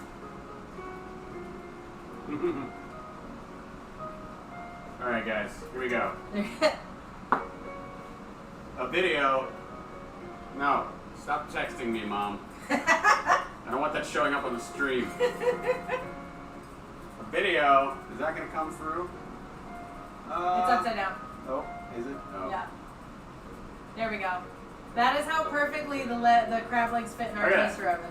Isn't that beautiful? Like it was meant to be. Yeah. That's what we're going to cook. Ha. Fuck yeah. Alright, so I'm going to give this sauce a taste. See how this turned out, see if it needs more seasoning. So I can always add more. Question. Can't take any out. Now that... Definitely needs more salt. Okay, what do I do here? Broil. Broil, got Yep. it. Broil. Yep. Then what? Timer. How long? That's temperature. Oh, okay. What temperature? Let's do... Broil is just 10 minutes? Yep, so we're going to do 10 minutes because it's a relatively lower temperature than an actual oven. 450 degrees Yes. is lower. Bring it down to like 4. want it to be like roughly roasted. This is a temperature. fucking serious toaster Yeah. oven. Okay, yeah. Bring that down a little bit. Okay, so next thing we're gonna do is we're gonna cut this sauce with some lemon juice. All right. So I am actually going to bring this off of stove can briefly Oh, all right. because I am gonna show these people. Oh my goodness. Your cleavage. Oops. Boob chef. Boob cam. Boob cam. Okay. Yeah, that'll work. So, I need my knife. I'm gonna cut me a lemon. That'll work. Alright, so, what I'm gonna do is essentially quarter and de-seed this. I'm not gonna use the fancy gadget to get the lemon juice out because I'm gonna do it the old-fashioned way. Okay. Just to show people how it's done. Sure. We do have a fancy citrus squeezer that is really fucking good at getting the juice out, but it is also important to know how to do things without gadgets if you are able to use things without gadgets. So, lemon, I always roll it. It breaks up the fibers inside without squishing juice everywhere, so that when you cut it up into pieces or try and juice it, you get more juice for your dollar. I never knew that. Yeah. And I'm going to top and tail it. Top and tail. Top and tail, so bottom and top. And I'm going to set it flat side down, and I'm just going to quarter it long ways. And then I'm going to take each of these, and along the ribs on the inside, I'm actually going to cut it across the corner to get the white shit out of the middle. Mm-hmm. And then I'm going to take the blade with my fingers well out of the way, and I'm going to not do it this way because this will actually slice right up and I could take my fucking fingertip off, but I'm going to just put it like 90 degrees and just scrape up, and it pulls out most of the seeds. Oh. So then That's you pretty have nifty. a lemon wedge. That is courtesy of Blue Apron. Really? Yeah, they have these like little sections in to show you how to like do certain techniques. I never read any of those. Yeah, I read all of them. There are two kinds of people. Who needs instructions? Right? So this is basically helping you push out all of the seeds without ruining all of the, like getting all of the juice everywhere. Nifty. Yeah. I'll have to remember that. Yeah. This is especially a good technique if you are serving the lemon wedges. In this instance, I am still going to juice them with my hands. Mm-hmm. But if you are serving lemon wedges like as a side or garnish, or if you were giving lemon wedges to people like with fish or something, they squeeze it onto their own food. Right. This makes them nice and presentable with no risk of seeds being still in them. Because we're the cooks, we should be taking the seeds out of the shit. Unless we want the seeds to be in it, in which case we leave them in there. Why would we want the seeds in it? Not lemon seeds, but there are some foods that have seeds that are okay to eat. Oh, right. Like pomegranate, Exactly. which is the backwards food. Precisely so, yes. So what I'm going to do is I'm going to take these and I'm just going to put them in like a little bowl just to keep them all together. And I'm going to take this back over to the stove. And we're going to squeeze these in and keep whisking our sauce. Because the lemon juice is going into the sauce. Back on the stove can. It's your favorite place. There we go. Alright. And I kept my... still have the water going below, so you can see there's plenty of steam. It's warm, but it is not boiling, so I don't have to risk this getting too cold and solidifying, so it's still very saucy. And so now, because I don't have to worry about any of the seeds, I can squeeze in lemon juice, and I'm going to do this one wedge at a time and taste as I go, because I don't want it to be too lemony, and the acids from the lemon are mixing with the fats, and this is what we call an emulsion in food science talk, which basically means you are creating one cohesive substance from two other substances that would otherwise not mix. So for example, oil and water, or oil and an acid of some kind, like lemon juice. You need to mix them and keep them at the correct temperature. Otherwise, it's not really going to work out in your favor like you think it will. I right spoon. Meow. So I'm just gonna like dip my spoon in and taste this as I go, wedge by wedge. That is good, but it definitely needs one more.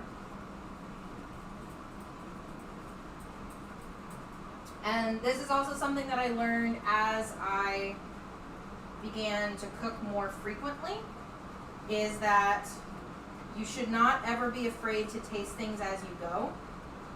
As I got older, I realized that, like, people say taste as you go, season as you go, taste and then season and so on.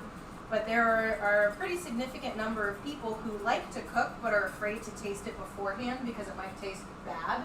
Yeah. Because it's not seasoned properly. Well, that's how you learn. Exactly, but it is how you learn, and honestly, that's really the only way to do it.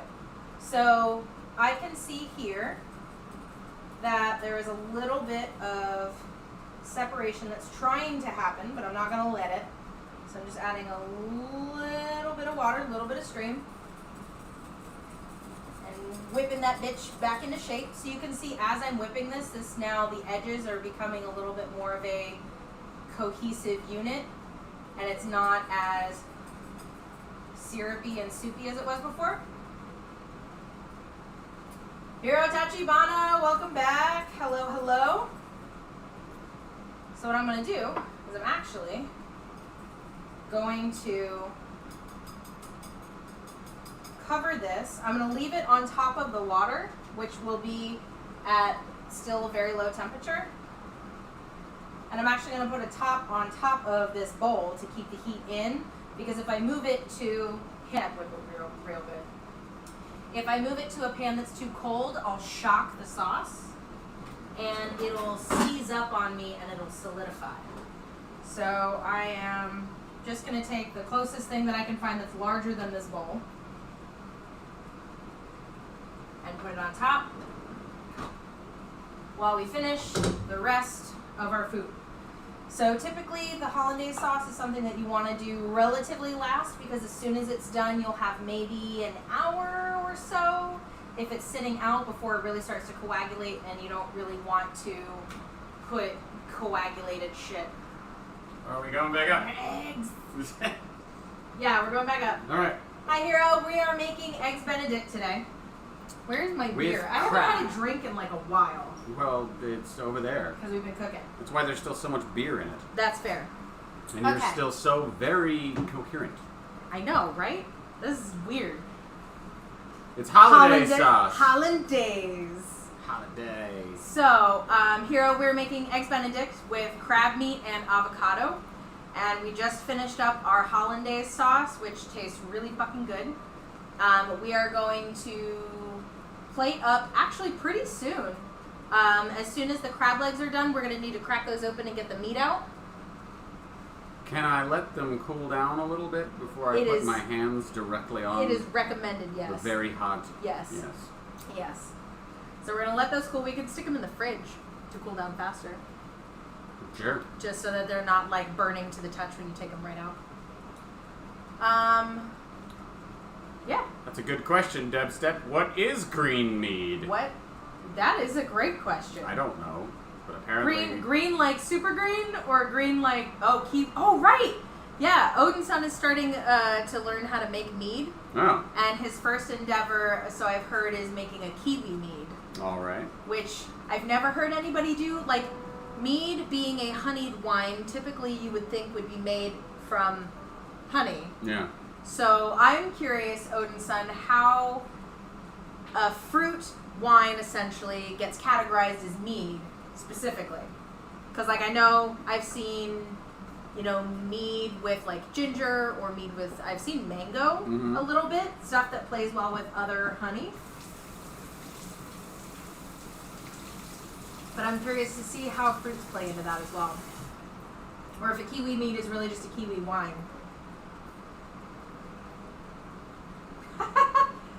Some of you have probably met Odinson. We go way back, but probably not recently.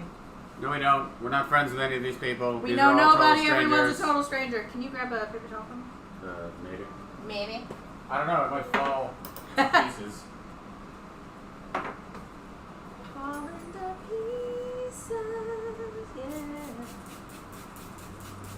So I am just spraying this down with my, not my signature.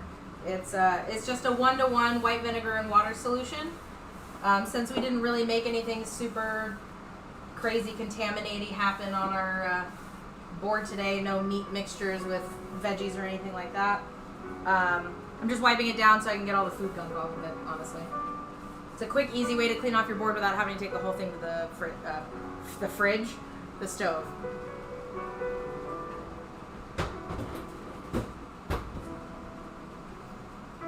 Awesome. Okay. Yeah, well, nobody else's Twitch handle is also almost dubstep. So. That is also very true. There are a couple of us that, like, if you get to know us, then you start to see where it relates. Yeah. But, oh, ding! Ding, crab is done. Ding, crab is done. Ding, crab is done. Wait, no Christmas carols. Yeah, that's gonna happen. No right? Christmas carols. We It's cannot gonna get- ever do that again. It's gonna get caroly as fuck in here in Do you December. need mitts? Probably. I would advise mitts. You could also use the tongs and just So put these them are on the just plate. done now? They were in there for like what, like 10 minutes? I don't know. I've Yeah. never made crabs. You're the chef. Yes. Okay. Take your word for it.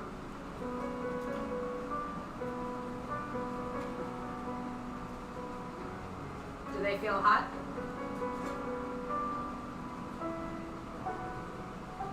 Yes. Okay, perfect. I mean, they're pretty damn hot. Okay. I don't know how to... It's hard to tell sometimes because typically when certain crabs are not always red, like some of them are like a bluish gray color, and then they turn red when you cook them. Yeah. Oftentimes the crab you get in the store as well is sometimes like parboiled. The meat looks pretty cooked. Okay. So these look very similar coming out as they did going in. I'm gonna stick these. Oh yeah, these are like handleable, but should probably cool down quickly. So I'm just gonna stick these in the fridge for a minute or two to cool them down faster.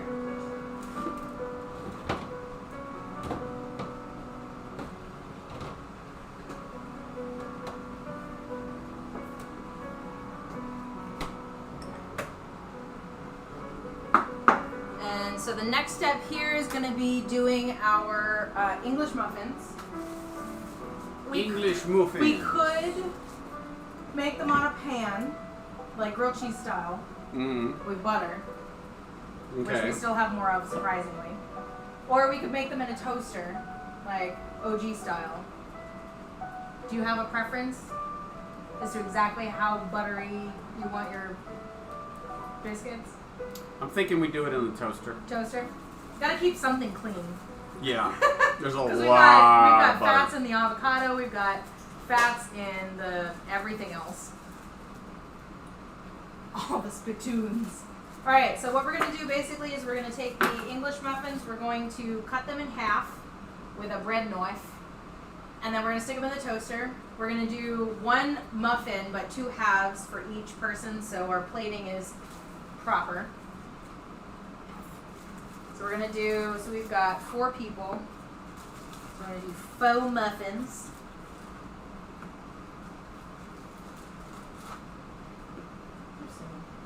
Good looking muffins. I'm going to swap that out for this. We need only the prettiest for our presentation. Because I got to take a good fucking picture. Now that I have this fancy camera. Oh, right.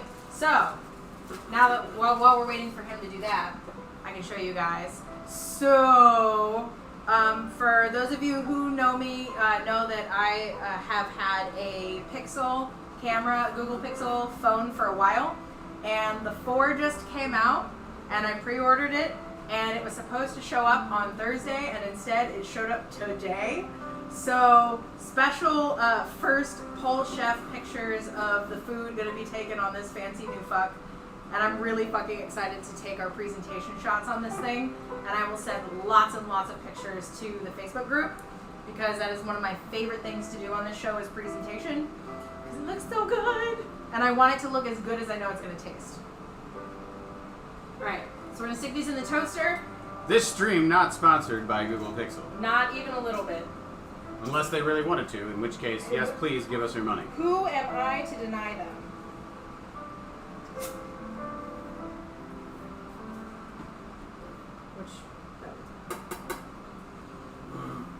So, Hero, it is the two of us. We are also feeding our sound guy, Seth, and our mod upstairs. So we've got 4 people tonight. It's going to be a hefty stream. And since you just joined in, I'm actually going to let you know as well. And for anybody else who's joined in on the stream since we announced this last, we have started to put into motion special episodes. So our first one is going to be for October, for Spooktober. We are going to be doing a very special episode on Sunday the 27th, so this coming Sunday, where we will be doing some Halloween-themed dessert-type stuff with a very special guest.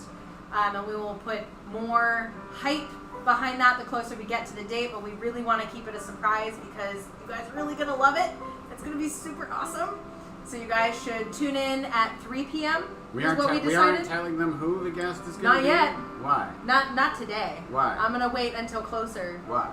Because? But they're here now. I mean, that's We have fair. their attention. All 15. All 15 of them? Okay, no, I think that's it's a decent viewer base. I think so. Okay. You guys are in for a treat. Ha! Wow, that was bad.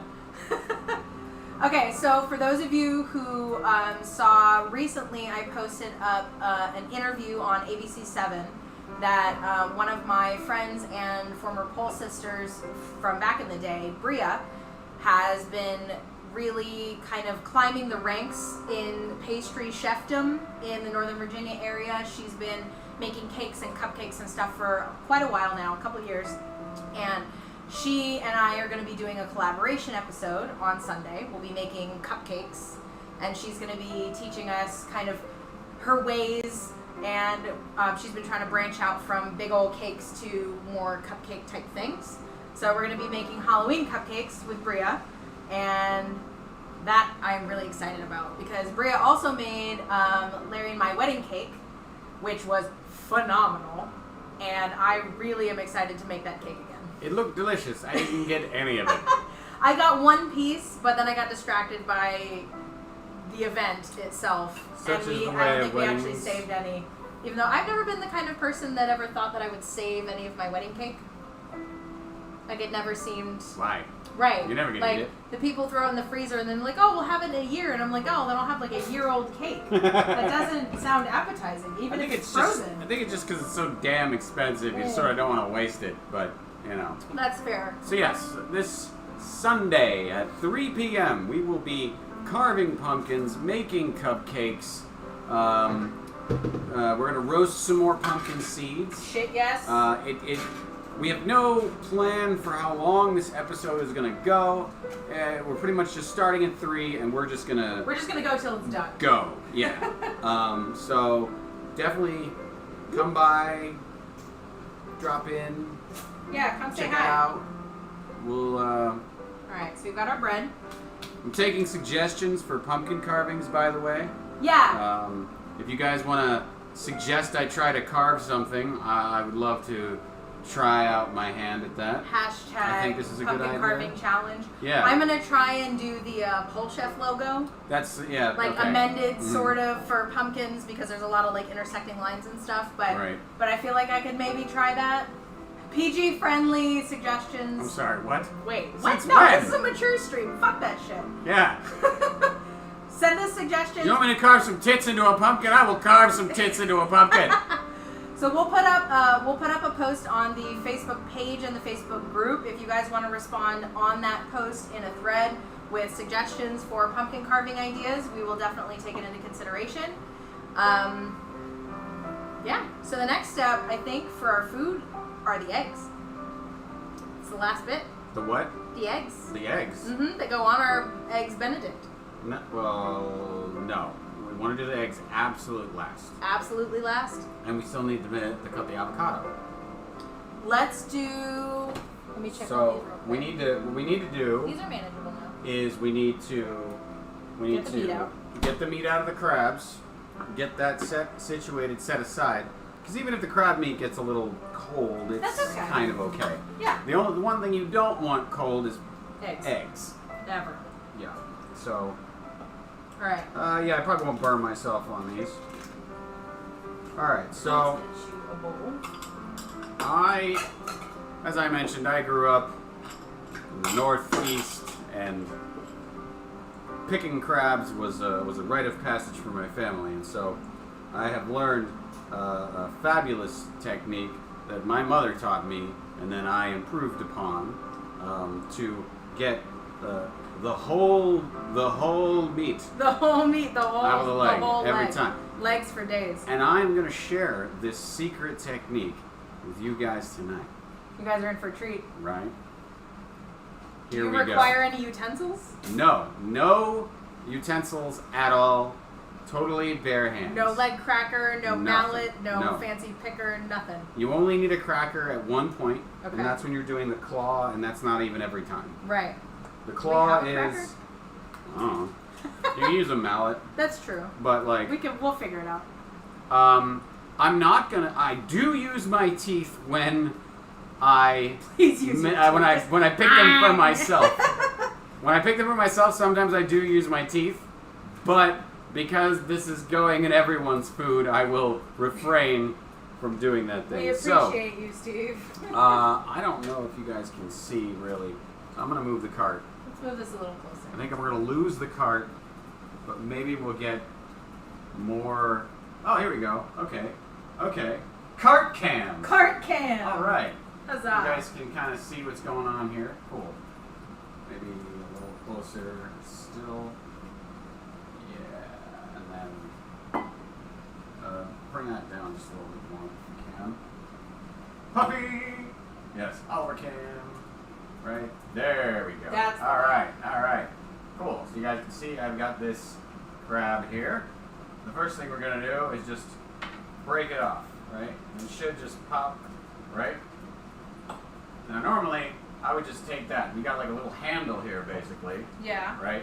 And I would just kind of get in there and I would just kind of chew on this whole thing. But we're just gonna pick the meat off, right? It's gonna come out real nice and easy.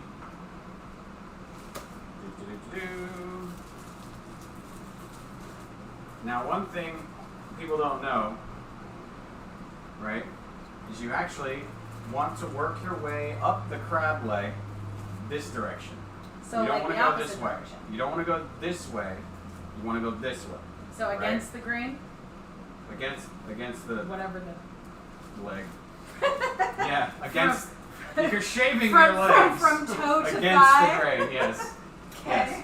Because there's like a little tendon, right? There's a tendon in each one of these, and you want to get that out of there first. Because if you I don't, did not know that. yeah, if you don't, it's going to make it impossible for you to get the meat out in one piece. So first we're gonna crack that guy and pull it out, right? And you see there's the tendon, Oh, shit. right? Because so it's attached to the toe. It's attached to the, we're calling the toe. The toe. Sure. Alright. Oh, nope. Incorrect. Wrong bowl. Yeah. Bowl for the... You could throw it in here. I mean, we're gonna... Yeah, alright. It's gonna end up in I the... bet our garbage disposal can eat that. Right? So, and then, you're gonna take the next one, crack, right? And then pull, and if you're lucky, it'll just come. You see how that? Oh, shit! See that? It all just came out. And now... Fucking magic Oh wait, over no, here. you can't see it. Shit. Look, see? The meat came out in one piece, right? Just See that? dangling from the... And it's hanging on by this tendon. towards okay? the body. Now normally you could just take that and just slurp it right off, dip it in your butter, and it's great, right? But we're just gonna That's not what peel we're that going off, for here. right? Then we're gonna move up to the next one. All right, we're gonna pull it against the joint to crack it, right? And then pull out that tendon. See, there you go. There's another tendon that came out. All right.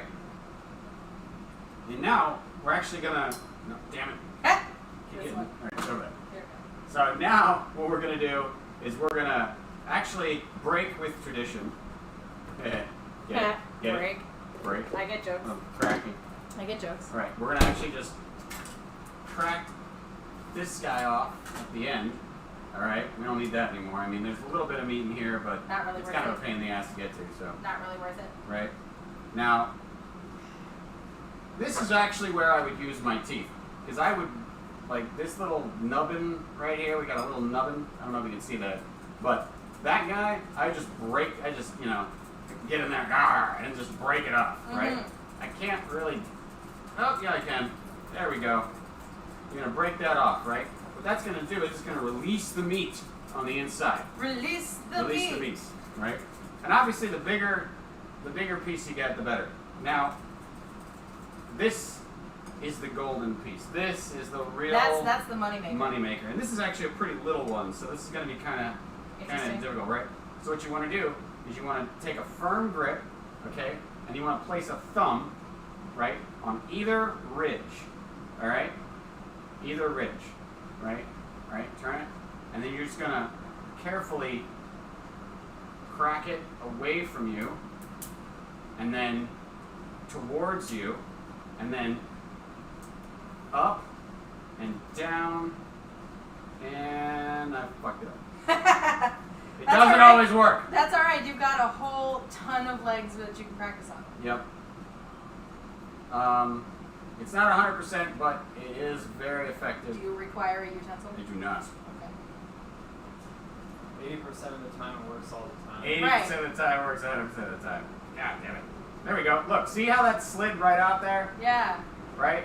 See? That's still pretty fucking good. That's pretty good, right? That's a whole piece of meat, right? And because we removed all the tendons, they're literally just popping right out. You see that? Yeah. Now, it's best when you can get it in one piece, but, it doesn't always work out that way. Right. Or you can literally just take that thing and just suck the meat right out of it. It's great. Ha. So, I'm going to do the rest of these a little bit faster, because there's a lot here.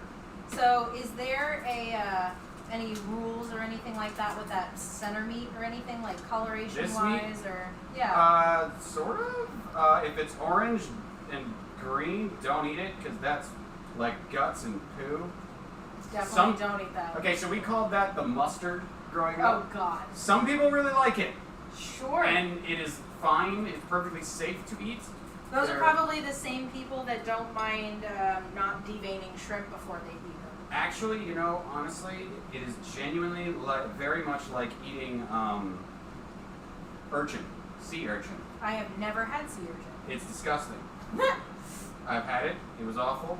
I don't recommend it. Some people like it. So, in the interest of speed and because we have tons of crab here, Yeah. I'm just gonna start moving along a little faster. See, that one didn't work. No, it's not gonna cooperate. You just gotta manhandle it. Well, when I pick my own crabs, I will take a little bit more time and effort Mm-hmm.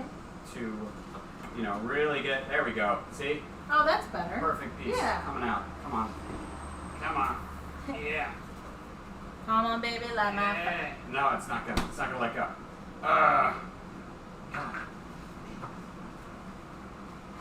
You are a fan of sea urchin? Of course. It's the orange stuff Asian Orange folks stuff love. Asian folks love. So there you go. Right? You can pull it out or you can just suck it right out of there. It's really fun. It's like a meat straw. That's so satisfying to watch. Right? Watch it slide out. Right? It's pretty satisfying to do. So, yeah. Alright. Let's start getting some speed in here. Do you have a need? Do I have it? What? A need? For speed. A need for speed? Speed picking. Now I'm not a fast picker typically. I like to take my time. That's one of the reasons I love crab, is because it's slow and methodical and requires a lot of patience. But each and every time you get a perfect pull right out, look at that. Oh, it's so satisfying. Tell me that wasn't satisfying. Oh, love it. Love everything about it. Meat there.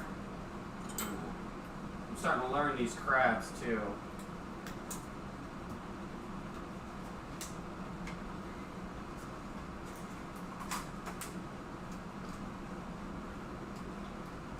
There we go.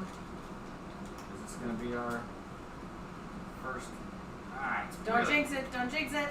Hang on. I got a hold of it. Yeah, there it goes.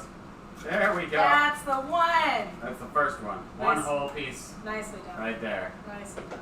It's great. God, there's a lot of these. We're going to have a lot of extra crab meat. Oh no, whatever shall we do? Oh no, whatever shall we do? So, I actually asked my mom to tune in tonight so that she could see her son showing off the family Hashtag meat straw. family skill passed down for the generations from, Well, I hope you made her proud. I would say Schwartz to Schwartz, but it was actually not my mom's side of the family. No. Generation to generation. So when you eat crab legs, like at a restaurant, Yeah. how do you normally eat them? Like just butter? Do you put any spices or salt, pepper, Old Bay, anything like that on them? Or I'm a bit of a weirdo. I like just eat them straight. yeah, I don't usually use butter or anything. straight out of the shell. Yeah. That is fascinating. So- Like I'm in fucking awe over here watching you basically beat the meat out of a fucking crab leg. well, you know, Like I it have just a lot of slides. practice beating the meat. It just slides right out of the shell. It doesn't even. I guess that's the tendon, right? Like when you take out the tendon, it Right. doesn't grip so hard inside the. Exactly. And so Fascinating. with this technique, you don't need any tools. You just get in there with your hands, and you just boom, get it all. We gotta go out for crab legs now. I Get gotta it all. fucking try Oh, that. I don't almost did. Oh, you got cocky. Right. Don't get cocky, kid. I'll still get it. There we go. Oh, that's okay. That's fantastic. Masturbation jokes are always quality content. Of course. That's What the kind of stream do you think we're thing running here? That So, these are a little. a little tough. Well, sometimes sometimes they crack really nice and Even or smoothly at least. yeah. Well, Like clean break. yeah. These could have probably stood to be cooked a little longer so that they got nice and crisp. Okay. But they're fine. They'll do. Yeah, yeah. I mean, they're fully cooked. They're just. So while you're doing this, Mhm. I have a quasi unpleasant food surprise for both us and for our viewers. However, it is Uh-huh. savable. Oh, okay. So while we were doing other things, we left our sauce unattended, Uh-oh. and it broke. Oh no, it broke. It broke. I didn't know you could break sauce. You can. So you see I how broke a lot of things, you but see that was how sauce. it's gotten like kind of lumpy Yeah. and not creamy anymore. So this is what happens when a sauce sits too long, too hot, or not tended to properly. It will break up. You see the butter fats and the oils and stuff are starting to separate again. So this happens a lot with emulsions, because they're two liquids that are not generally mixing together. We are forcing them to mix together, basically. So we left it too long, and we didn't do anything with it, and it was still too hot, so it broke. It separated. You cannot recombine a broken sauce like this, so we have to start over. Oh Jesus. Right. However, we were padding for time. Were we? With the sauce, yes. Oh. It did not need to take that long. Oh, did you not know how long it was going to take to clean the crabs? No. So what we're going to do, because we still have a little bit of time left, is I'm going to clean this bowl out, All right. and I'm going to have you just scooch a little bit so that I can get to the stove. Also, this song makes me want to fucking cry.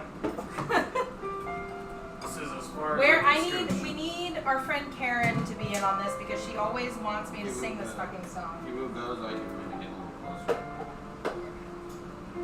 There we go. I love this song. All right. This is All Stand By You by the Pretenders. Huh? This is All Stand By You by the Pretenders? No. Oh. Well, it's definitely the same Chord progression. same chord progression. When it makes it all by ABBA. Oh yeah. Yeah. So all I'm doing is I'm just rinsing this shit down the sink, crying a little. Ah. Doesn't always go as planned, folks. Right. This is a really good stream for what to do when shit does not go as planned. And Or how when you screw it up because you're distracted. distracted. Yeah.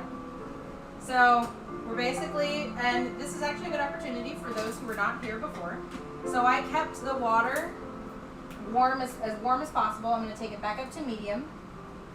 Get a little bit of a mild simmer on it because really I just want it to heat up this bowl. And I'm going to crack a couple more eggs into it. I've got butter melting over here. It's going to be a little bit less sauce than before because we only have so much butter left, but it'll be plenty for what we need to do. Thank you, Weekeek.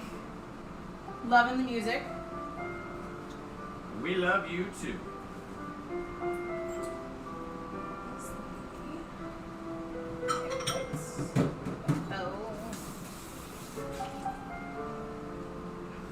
So I'm going to use the same bowl we used for the whites before just to separate them. I also separate the eggs using the shell because it is one less contraption that I have to rely on. And it's already the perfect size of the yolk. Oh, Ah, yeah. yeah. That's. Ah, Where's the avocado? Oh yeah. Oh yeah. This is a little membrane. So you can use the edge of the eggshell. Oh. Oh, this- Nice. I think Don't get cocky. It's broken in the middle. I know, only a little. Oh, you're right. No, it's too broken. Ah! Damn. Okay. Don't get cocky.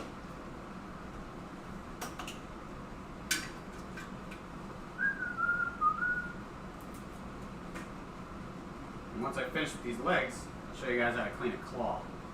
Yeah. That's the big daddy of the. It's Of a the little crab different. game. It's a little different. Yeah.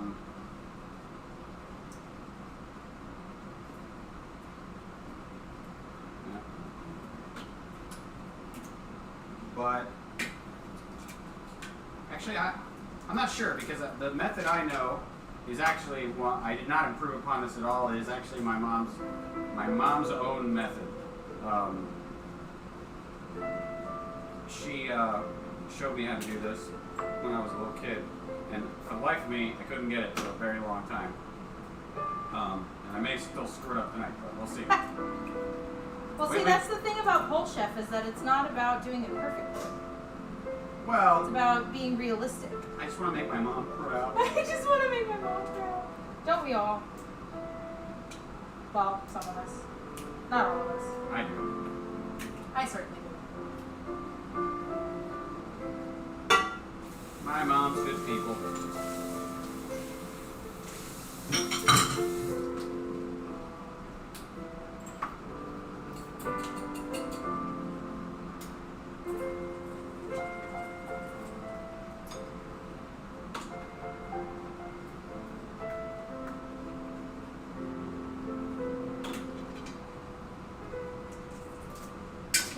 Masturbation jokes quality content.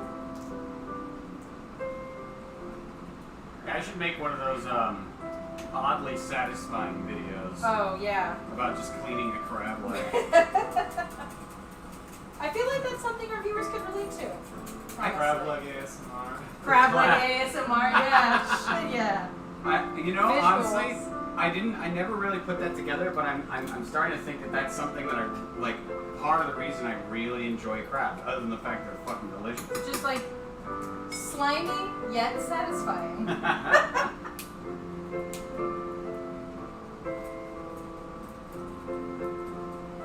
Well, I will probably end up using a tool for the claws, because they're just very spiny and very, very hard. So you can get away with using your bare hands on these as long as you brace your thumbs against those two edges, right? Because those two edges, those are what you're breaking. So you're doing like top and then bottom, but Yeah. like not Finger, crack, not crack. like right in front of each other, but like kind of offset. Offset, yeah. Offset yeah, a little.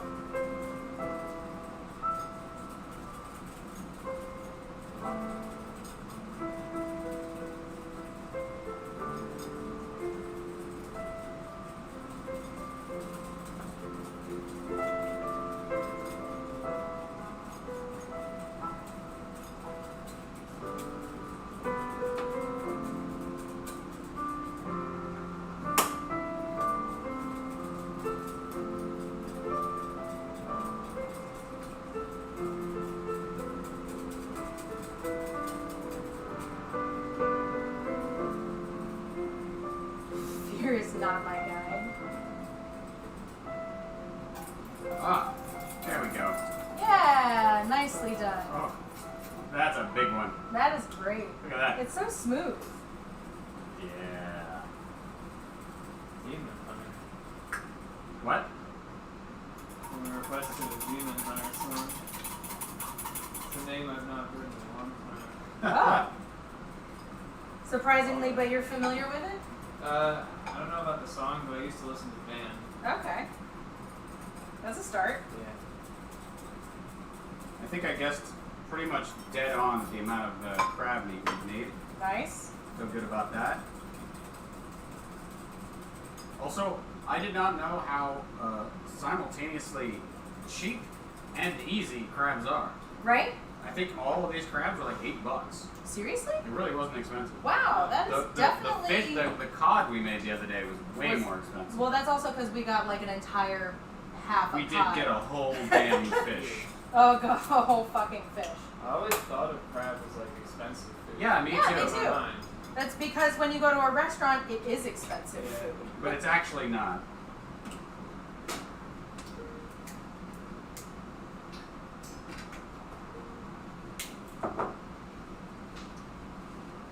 Well, there's nothing in there.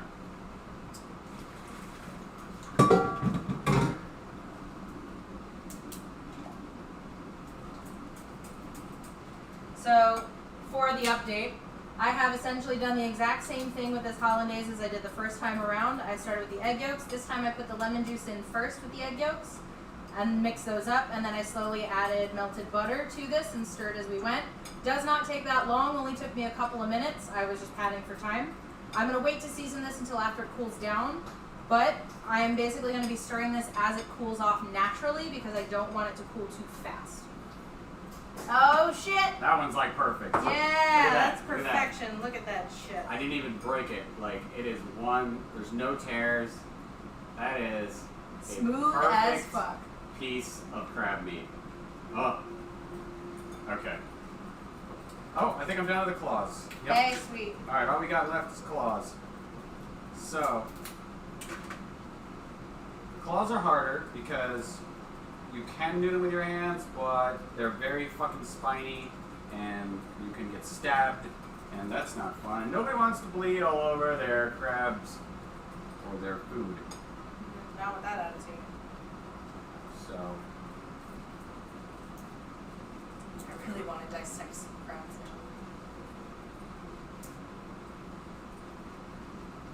now. yep. I have been meaning to go back to like an all-you-can-eat crab place. Though usually with those they do like blue crabs, which are fucking tiny. Yeah, I also know how to do blue crab, but It's a I lot- really Prettier. prefer snow crab. Yeah, snow crab or like king crab, where Yeah. they're like large enough that you can handle them. So, alright, first thing we're gonna do for these guys is we're actually gonna do it backwards. We're gonna work our way from the body to the end of the claw. And we're gonna break off this guy first, again, to pull out that tendon. Mm-hmm. I don't know if you can see that. There we go. And then, this thing's really spiny, so What do you want? I want a mallet. Some kind of mallet. Any kind of mallet. We have so many mallets, I'm sure. We have a... I definitely have a mallet somewhere. Like an actual, is it in the thing? In here? No. There's no mallet in there? Ah, chicken. Ah! Look at that. I knew it. Actual mallet. mallet. So for this, we're just going to give it a little whack, just to soften that shell up, so that when we try to crack it, we don't stab ourselves. No, no. All right, and then it's just gonna come right open, right?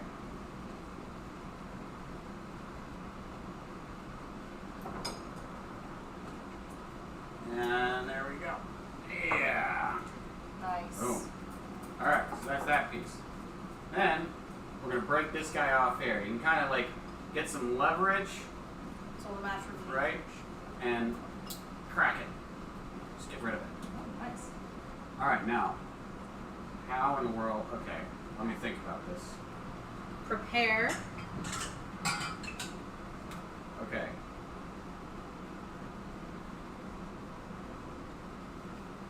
What you're gonna do is you're gonna crack the shell. Just a couple little whacks. And you're just gonna like peel it off. Just like in little bits and pieces. Right. Do not. This is a thing a lot of people do, is they break this off first. They break the claw off and they pull out the tendon. This is the only time we don't want to do that, and I'll show you why. You want to peel the shell off, leaving the claw piece intact.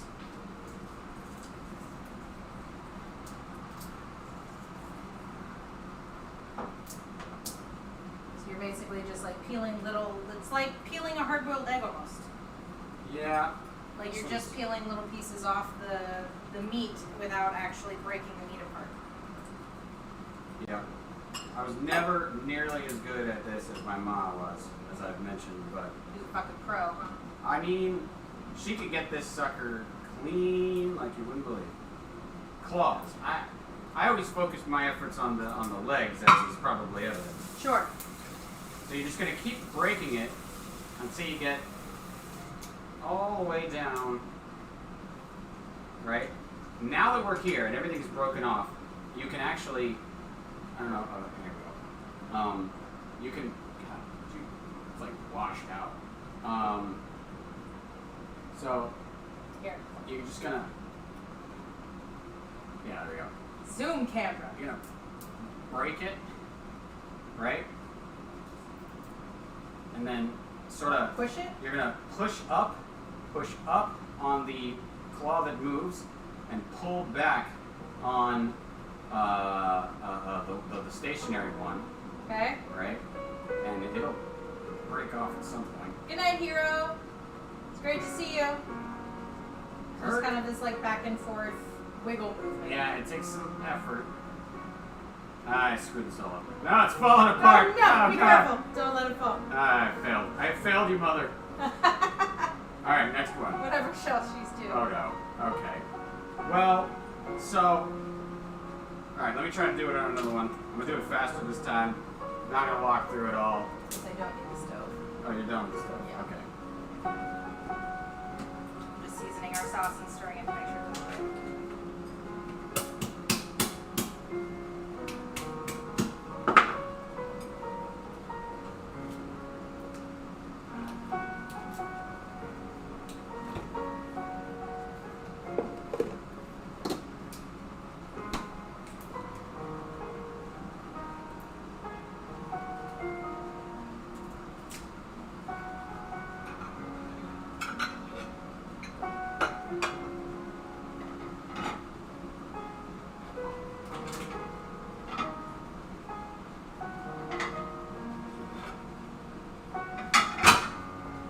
I told you guys, claws are not really my specialty. I don't know why, they just always sort of eluded me. Well, you focus so much time on the legs.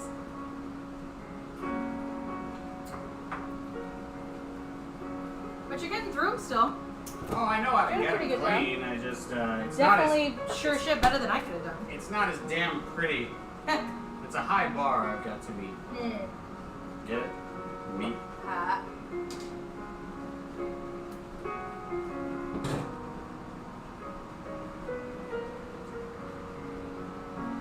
Yeah, that's still like really good. Right, so the idea is when you break it, right, I don't know if you guys, okay. So when you break it, Yeah, give it some context. right, the tendon will actually hold on to all the meat unless it falls apart because you screwed it up. And it's like a little serving piece, and you can just eat it right off of there. It's pretty great.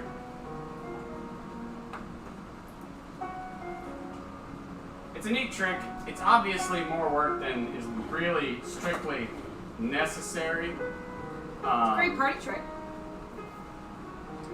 But yeah. Bust it out at dinner occasionally. Right. That is what most people do. They crack the large pincer. Oh shit, look at that. Oh shit, hey. So sometimes when you pull the tendon out, it'll take all the meat with it, like this, and you'll get all the meat on, like, and you just eat it right off of there. It's just great. Just Yoink. yoink. Nice. Yeah. Maybe this one will be the one that cooperates with me. See, every time you've said that,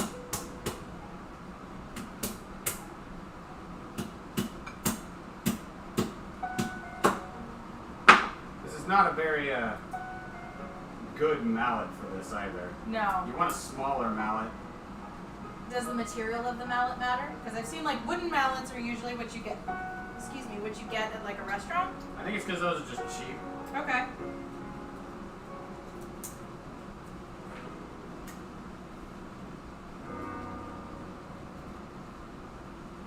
Yeah. This one isn't gonna cooperate with me. Someday maybe we'll have my mom on for a guest star and she can show us how to do claws. Crab breakdown speed run. Well, I'm just trying to move things along now. Sure. I feel like I've been picking crabs for 30 minutes. Thereabouts. I mean, roughly. Ooh, fuck yes, Deb Step crab cakes episode. You know, it's funny, for a person who loves crabs as much as I do, You don't like crab cakes? don't like crab cakes. What is it about crab cakes that you don't like? They put a lot of other crap and stuff in them. Well, if we make crab cakes, then we can decide what we put in them. That's true. Because really all crab cakes are is crab meat and then some kind of cohesive something. And we can control exactly what ingredients we put into it.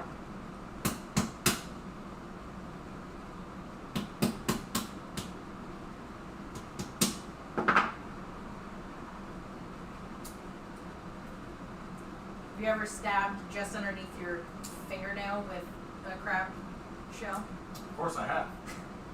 It's rite of passage. It is. If you don't, are you really actually eating crabs? I don't know. But if I had any micro, you know what, I'm just gonna do it the old-fashioned way.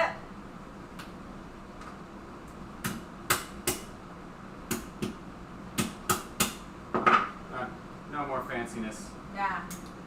I could never, see, No- I told you. no I could cause to never, stand on my ceremony. mom could do it every time, but I can't. Like, I've never been able to nail down that trick. I don't know why I thought that I'd be able to do it on camera in front of everybody with no practice. Right. But You did pretty good. I mean, you know. It's really not hateful. See, that's the thing, is that people think that the claws are the best No. because they have the biggest hunk of meat in them. No, but they're the most pain Which in the is ass. true. It is true. But if you know how to clean legs, I mean, look at that sucker. Like, that's a big piece of meat right there. Mm-hmm. So, there we go. Clean crabs. More than enough for all of our bennies. Fantastic. I'm going to wash my hands. Go wash your hands. So I'm gonna roll this back, zoom us out. And then we are on slicing avocados, and then it's mating time. We need to make eggs. Well, yes. Yeah, we do need to make eggs. I take that back. I take everything back. We still have to make eggs. We're not gonna poach any eggs because I don't No, we're frying them. care enough. We're gonna make over easy eggs. So I'm just gonna take the crab meat that Steve just pulled, and I'm just gonna kind of shred it so that we can easily plate it atop our Dennis. I think what we can do, just for the sake of simplicity, is I'll go ahead and make the first 2 eggs for the plating. Yeah. And then I'll cook the rest of the eggs off camera. Yeah, so they're still hot for So they're still hot when we actually eat these things. Yeah, because you definitely want eggs to be fresh and hot right off the plate. Nobody likes a cold egg unless it's hard-boiled and then eaten cold. Right. All the other breakfasty type eggs are better when they're warm.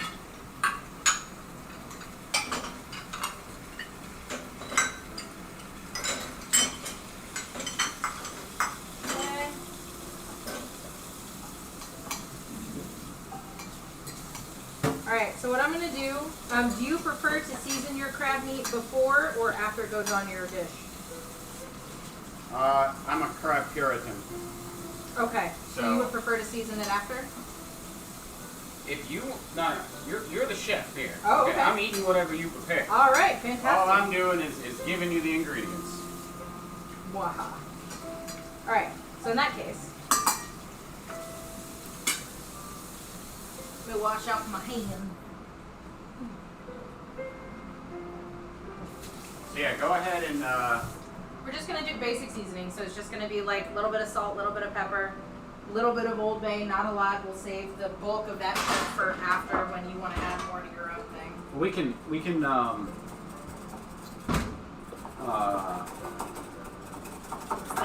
assemble everything, and then once it's ready in there, I'll make the eggs, and then we can just put the eggs right on top. Sure.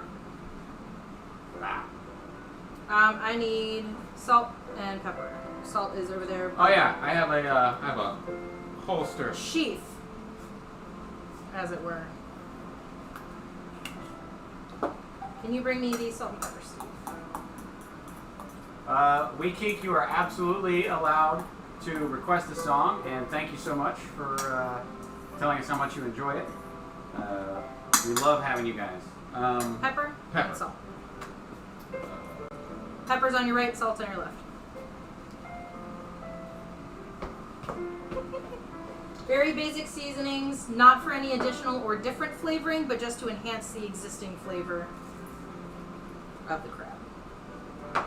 And if you would also grab me a paper towel, I'm going to wipe this down before we get to plating. Paper towel. Woo! Lovely, thank you. Sink. Woo! There a cap. I'm gonna put it straight in the dishwasher. Good call. Alright. So again, this is just a 1-to-1 vinegar to water. Really just, it helps to clean up meat flavorings, and it doesn't sanitize like fucking bleach will sanitize, but it will help to decontaminate surfaces if you are unable to switch. And it is food safe. And it is food safe. That's really mostly why I like it, because I don't have to worry about smelling or tasting bleach or Clorox or any of that other shit on my cutting board when I'm making other foods. Okay, How did so my beer get colder? I added more. Oh! Wait, is this mine or yours? That is yours. Mine is over there. There was like nothing in here. Yeah, there was barely any left in the bottle. You drank all the beer? We drank all the beer. You had finished yours. I had not finished mine, so I added what was left in the bottle to yours, which is why yours is now colder. No, you didn't finish yours at all? No. So I drank all the beer. Yes. No, that can't be. that can't be true. I was too busy talking. I was too busy making meat. I require a chef knife and also a butter knife.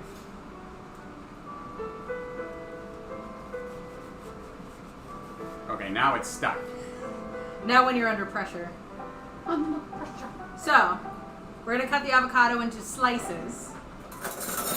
You gonna do the thing where you do it in the inside thing? Huh? We do it inside thing? Decide that yes. Inside Which is it. why I need a butter knife. Yeah. So basically what I'm doing, scalpel, is I am cutting this until I hit the seed in the center, and I am literally just keeping the blade on the seed and rotating around to the seed. And if it's ripe enough, we will have a cross section. I'm trying to get my hands out of the way. Yep. We'll have a cross section at.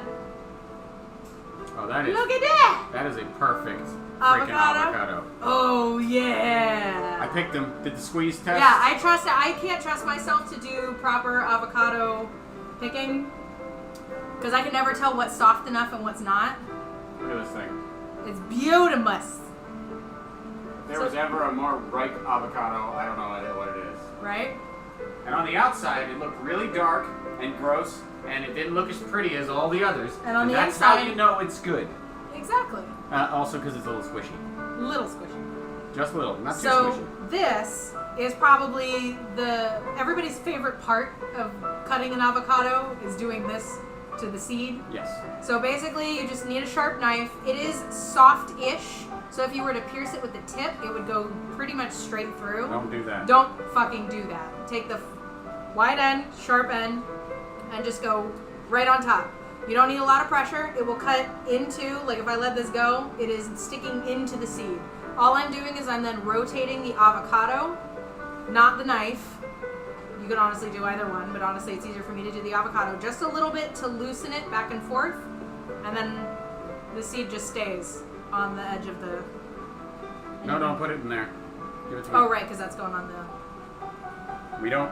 Do not put this In the in garbage your disposal. garbage disposal. Do we want to try and do the other one too?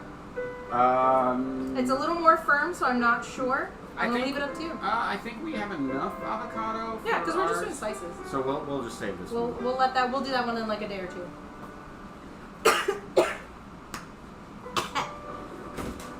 So, once you have it halved, I'm going to slice it in the skin. If you are really good at getting the avocado out of the skin whole with like a spoon or a rubber spatula or something, you can do that. I find that it's a little bit easier to get the slices out when you slice them in there and then scoop everything out. So what I'm going to do is I'm taking a butter knife. It's a little more dull. You're not at risk of like stabbing yourself. You want it to be dull. You want it to be dull because the avocado meat is very soft. So I'm just going to do it in half. If it's ripe, it's soft. If it's ripe, it's soft. And I'm pushing the knife as far back as it'll go until I feel it hit the back of the skin. But I'm not puncturing through the other side. I'm not like stabbing it through and actually slicing the skin with it.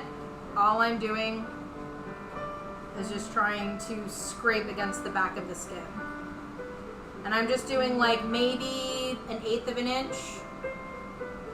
Hefty enough slices that when I try to handle them, they're not going to fall apart on me. But thin enough that they will present well on a muffin. Muffin.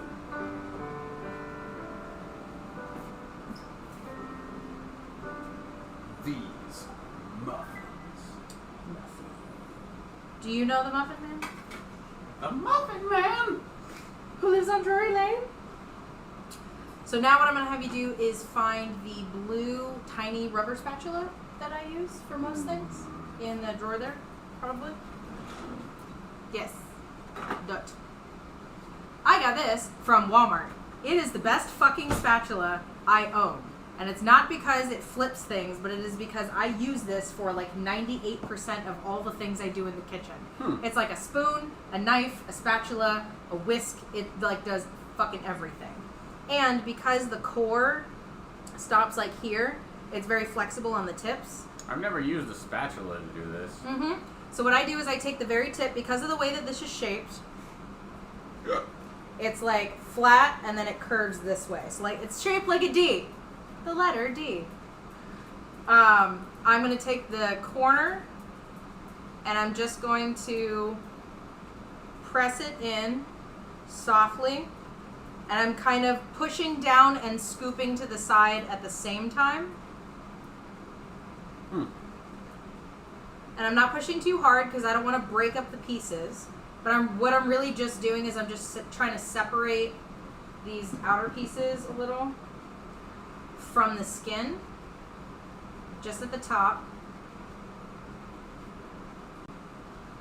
I know it's probably really difficult to see from this far. I'll come in closer a little bit for the next one. And this is why I like this spatula too, because it's very small.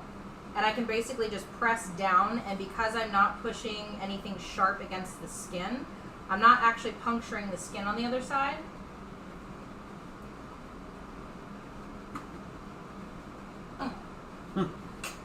So I'll come up a little bit closer for this one. Okay, let's do some downward shots. There we go. So we've got our avocado, we've got some slices gone down this way with our knife. So I'm just taking the corner of this and I'm just kind of running it across the edge of the skin, just to kind of separate the pieces a little bit, not popping them out. And then I'm taking it and I'm just shoving it down the fatter end where the seeds are and pushing it down so I don't break up the pieces. So now, all the pieces are still intact, but it has been lifted out of the skin. Can you recenter that onto Maybe. laces?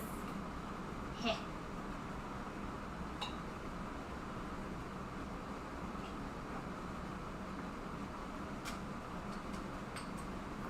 Get that good beer shot.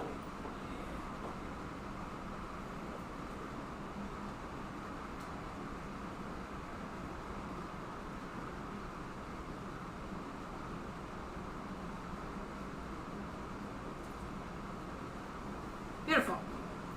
So now all I'm doing is I'm just taking the blunt end of the knife and I'm just running it along the lines that I already made. Not the joint end of the knife? Not the joint end. And I'm just separating these slices so that they don't mush together, because avocado, again, is very soft if it's ripe, so you want to separate these pieces as much as possible, especially if you're doing something like a fan of slices. I did that already while you were doing other stuff. So proud. I'm helping out. Look at you doing a help. All right, so now eggs. Now we're doing eggs. Eggs. Well, no, are we gonna prep the stuff before? All I'm gonna do is put these on a plate. How do you want to assemble these things? I want to do, so for aesthetics. Muffin. Well, obviously the muffin goes on the bottom. Right, muffin. Muffin. So the next thing. Avocado? I'm thinking. I'm thinking. Because I'm thinking for like optimal sauce absorption and also aesthetics. Well, sauce goes on top. Yeah, sauce goes on top. So I'm thinking avocado, egg, and then crab meat on top. So we can get the slices with the avocado on the bread first. And then we'll make the egg, put the eggs on top, and then just top it with crab meat as like a garnish. Okay. All right. Hand me them muffins. Muffins! So we're making all these muffins. We've got I'm going to basically... start cooking the eggs right now. Yeah. So all I'm going to do is I'm just going to take like a slice or two of avocado. We may need to make the other one. I counted. There should be 2 slices per, because there's 10 2, total. 4, 6, 8. Okay, so that means because we're doing 2 halves per person, that means there's 1 avocado slice per round. Well, then cut up the other one. Then I'm going to cut up the other one. Where is it? Okay. So while he does that, if you want to refocus, I'm just going to do the same thing I literally just did, and you can show off your egg technique. Sure. It's pretty simple. I guess I should do a stove cam deal, huh? Mm-hmm. All right. I'm not doing anything they haven't already seen. Time for a Steve stove cam. Steve Cam. This is a new thing. I don't usually cook things, but I do cook eggs. That is the one thing I cook. And I cook it with this pan. I love this pan. It's so good. Why do you love this pan? Just because it's good. And it's got this nice ceramic non-stick coating. Beautiful. Question, Answer. though. I usually cook 2 eggs at a time.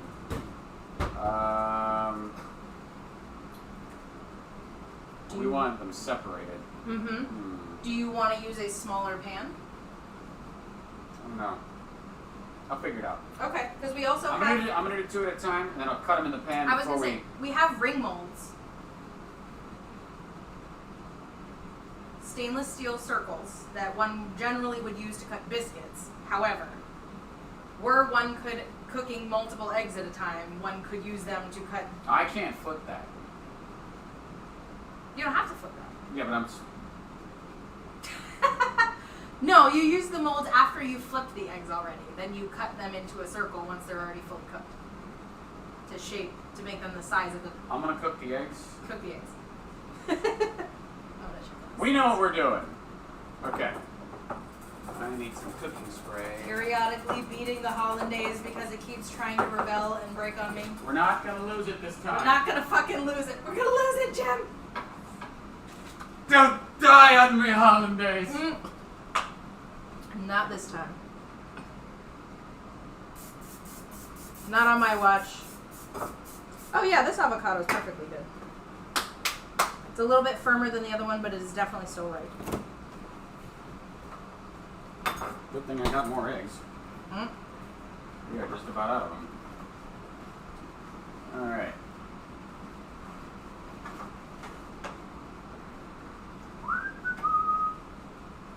So, we're gonna crack an egg here.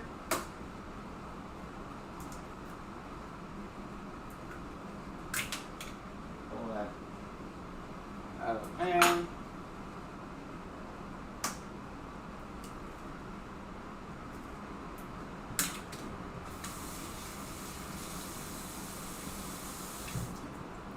Heat them up. Yeah. Thank you, Dev Step. Thank you. I spent an absolutely unreasonable amount of time practicing that. Some people learn an instrument or a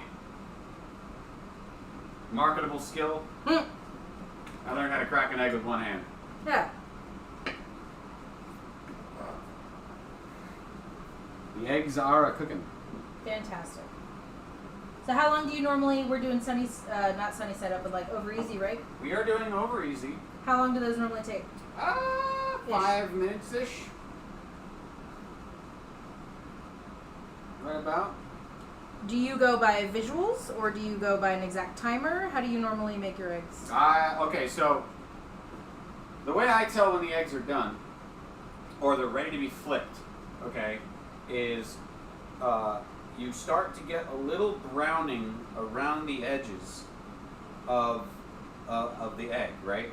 So like once you're at the point where you've got mostly white and the edges, just the edges have started to brown a little, that's when you want to flip it. Okay. And why not? What happens if you do it before? well, so if you do it before, the bottom isn't fully cooked through. Okay. So it just becomes like a runny mess. And here's the thing. After you flip it, don't put it back on the burner. You let the heat of the pan cook the top of the eggs. So and you do use it the for residual heat. You do it for like, I don't know, 10 seconds, maybe. And then you slide the eggs off, and that should give you a pretty perfect over easy egg. Okay. Should. I cook eggs every single morning for my personal breakfast. But I usually do 3 eggs in the pan, so we'll see if that changes the weight distribution at all. And we'll see if I can actually get the egg flip on camera. A for effort. I eat Like 2 a dozen eggs stuff. to get strong. That's fantastic. Yes. You have a song request. Oh yeah? Gaston. Sorry. No one drinks like Gaston. No one thinks like Gaston. No one wears an impressive vest like Gaston. These aren't the words, but I know the tune. So fuck it. Let's have fun. As long as you can drink to it, really, that's all that matters. Oh, it's a pretty good drinking song, actually. I went to Disney World a while back, and you know what? We don't need to watch eggs cooking. People know what eggs cooking looks like, and you're over here like assembling stuff. It looks all neat.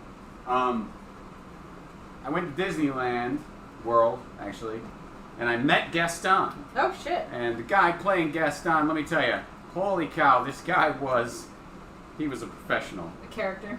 It's amazing. You do have those pictures, Deb Step. They're pretty great pictures. Yeah,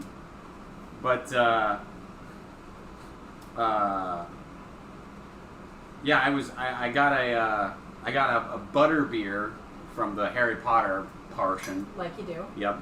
And As one does. I had a beer with Gaston. It was great. Shit, yeah. Yeah. And it was not alcoholic. Sad. But fortunately, I carried a hip flask. Right. So, you know, you just... Mama didn't raise no quitter. I didn't know they had. Harry Mom, if Potter. you're watching, I'm not an alcoholic. I didn't know they had Harry Potter in Disney. Ooh. They do not. It's Universal Studios. Universal Studios is the one Yeah, with I Harry thought Potter. there was like a But it's nearby. mix and match. Going Stop on. fact-checking my story. So you got How Butterbeer dare at you. Universal and then Right. traveled. Nobody was... It wasn't a butter beer, you're right.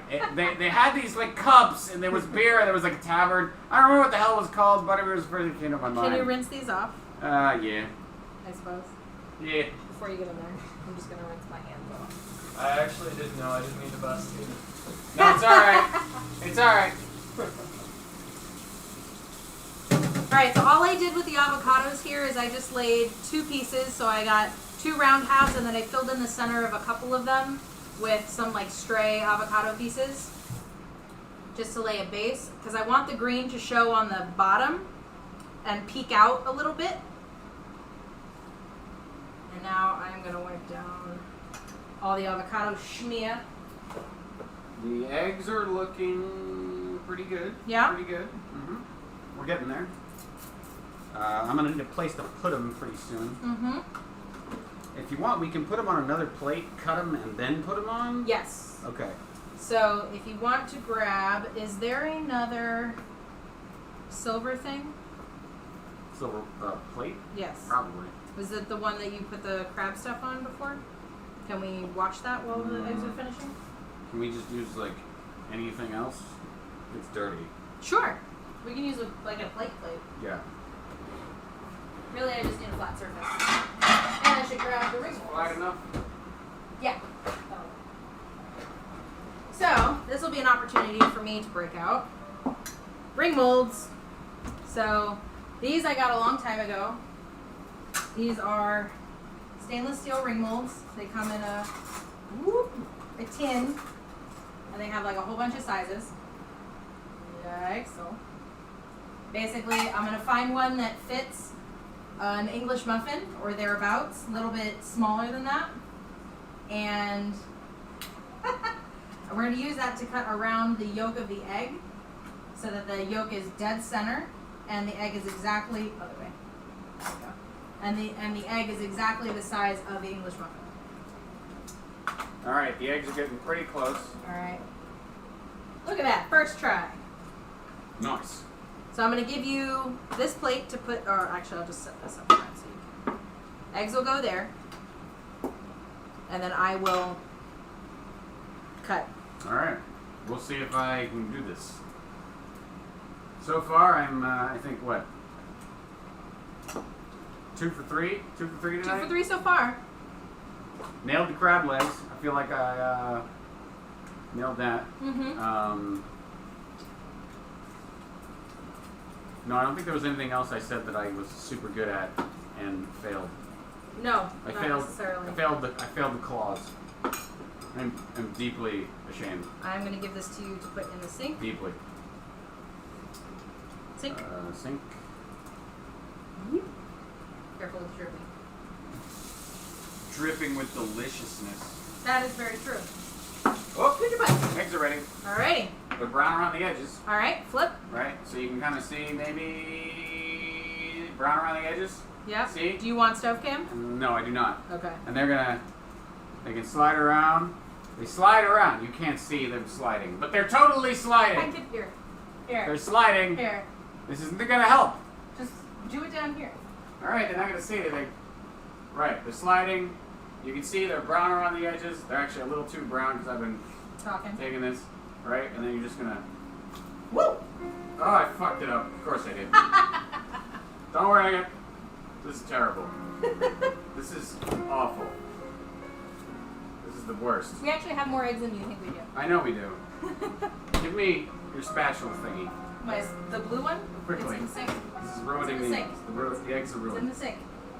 It's not in the sink. Where did you? I put it away Oh. because I cleaned while I. Why would you put things away in my kitchen? Ah! Oh, there we go. All right. Okay, these eggs are fucked. Okay. New eggs. New eggs.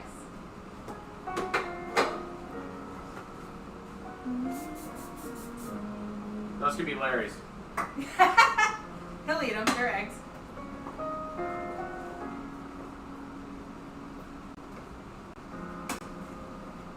Do you lubricate your pan before you put the eggs in? I do. What do you lubricate it with?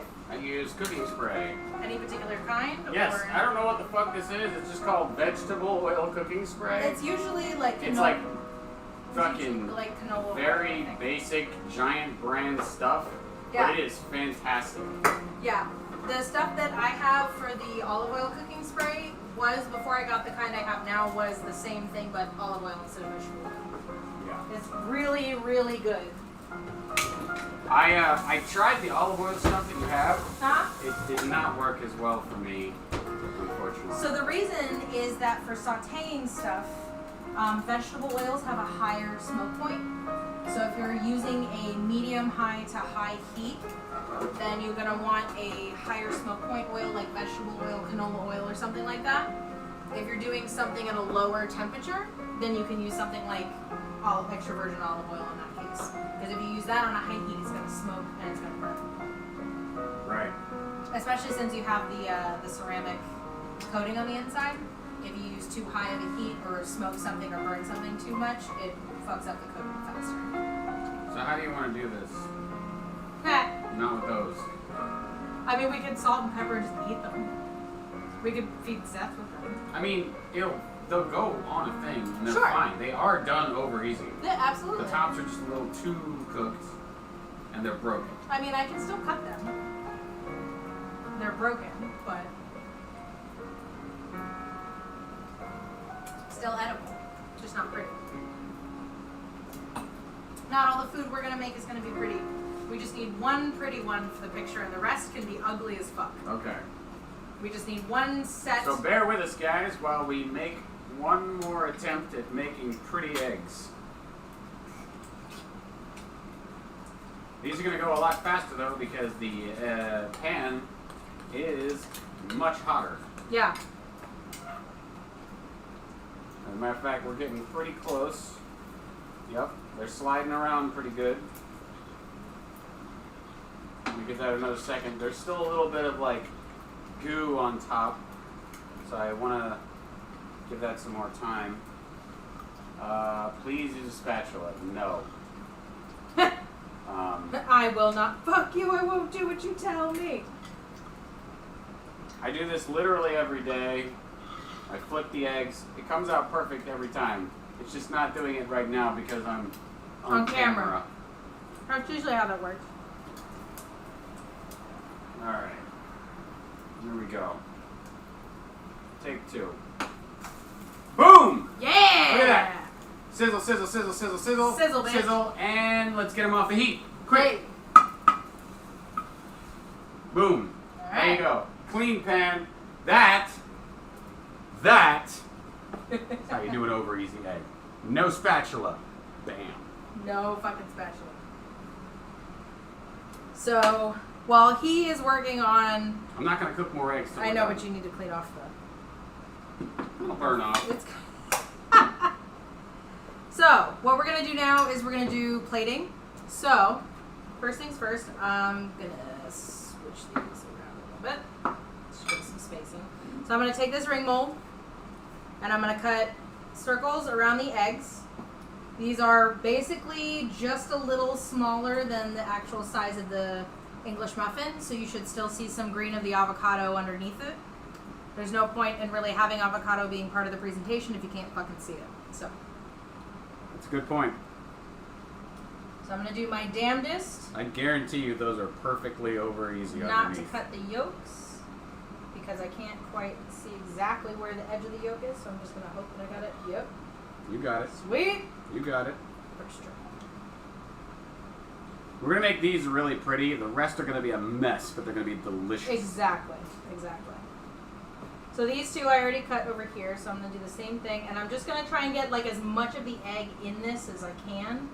Now, you can totally flip that guy over and expose the exquisitely...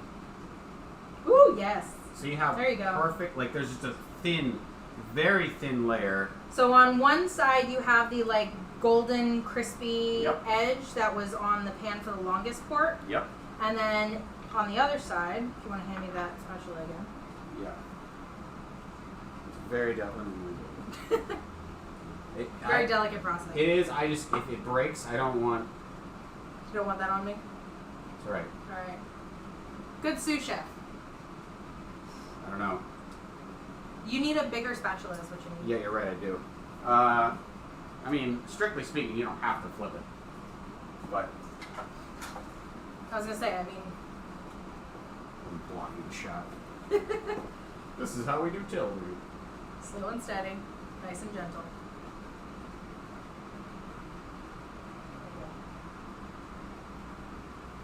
Yeah! Oh. Nicely done. Oh!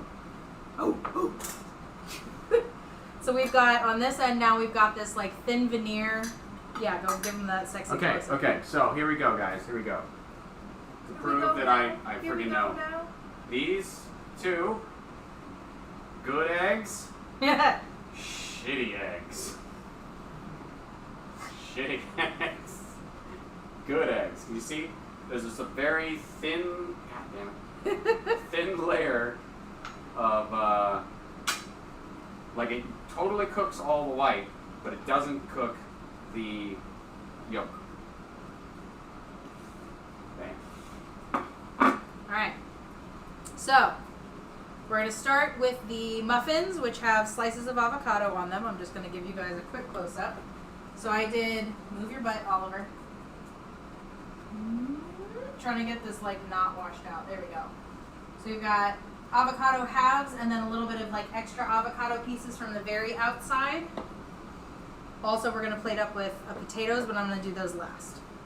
Yes. So I'm just going to set these down mid-center. I'm going to try not to touch the plate as much as possible because I want it to be clean. Guys, I know this has been a long, confusing, mixed up process where things have gone wrong. Spatula. And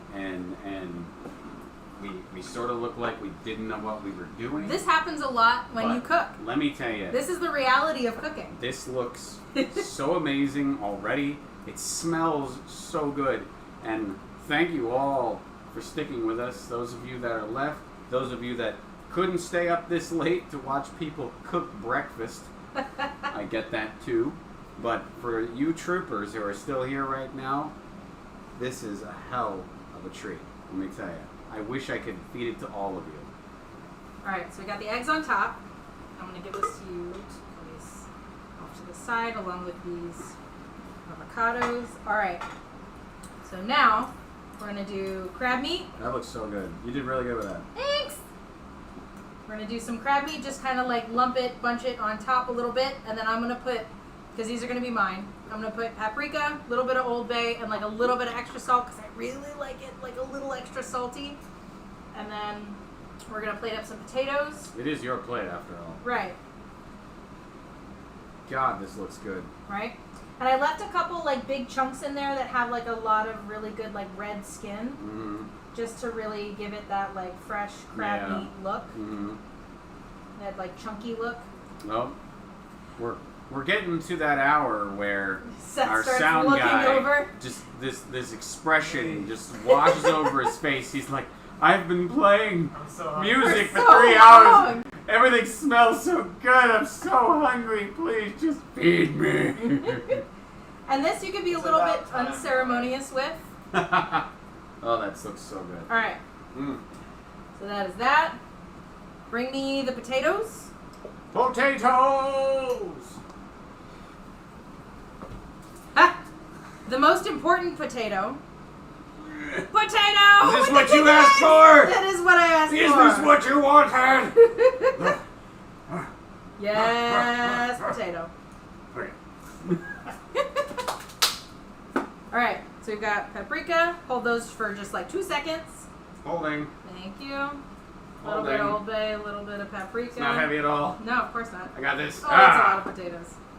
Alright, so And I'm covered in hair. because I know that the guys will salt and season and whatever spice their Benedicts according to their own personal preferences, I am going to add a little bit of Old Bay, no additional salt or pepper, to the potatoes.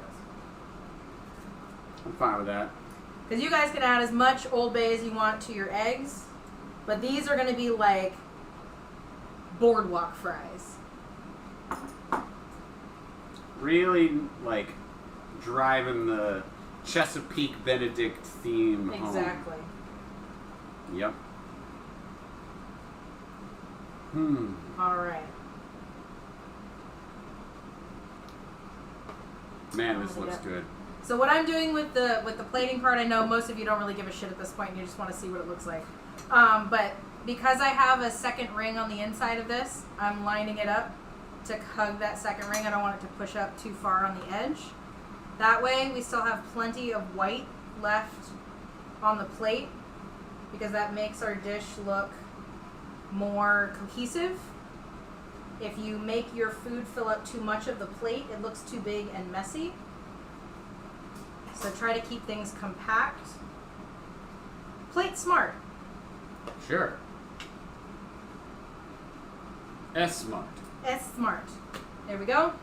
Alright, so now the pièce de résistance, c'est sauce, which did not break. It is nice and like Yep. Looks great. oozy.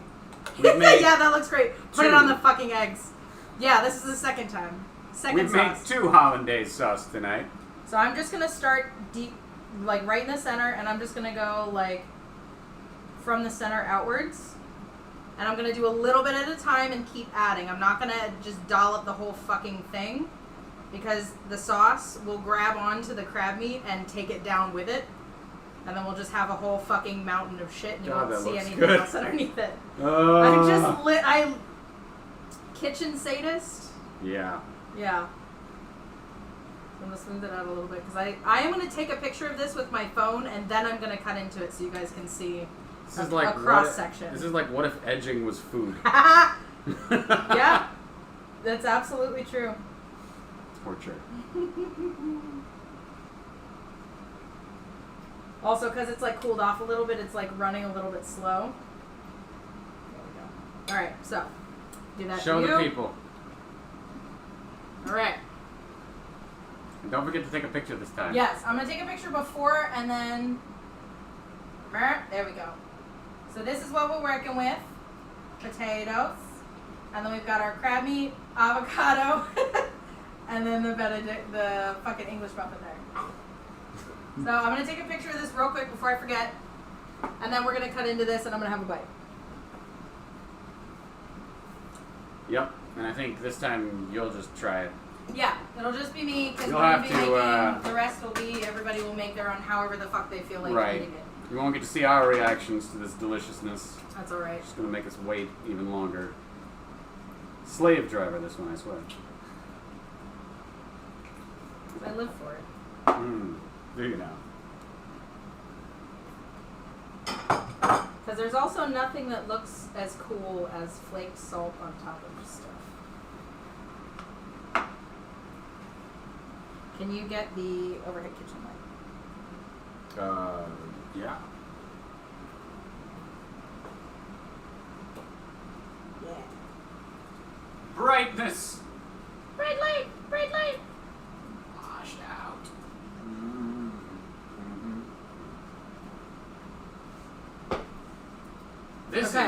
video of an Instagram picture happening in real time. You guys will be able to see it later. I need a fork Fork and a knife. and knife. Fork. Kniffy? I'm guessing you're gonna need a sharp knife. Yes. There's some in there. Yeah. So, oh god, I don't think I need that big of a knife. Just one of the steak knives is fine. Thank you. And if you would point the camera down, I'm going to roll this cart closer so they can get a more close-up view of this cross-section that's about to happen. And the dog. And the dog drooling in the corner. So I'm going to cut this one open, because I got more space to move it. Alright. So I'm going to start in the center. Cut out.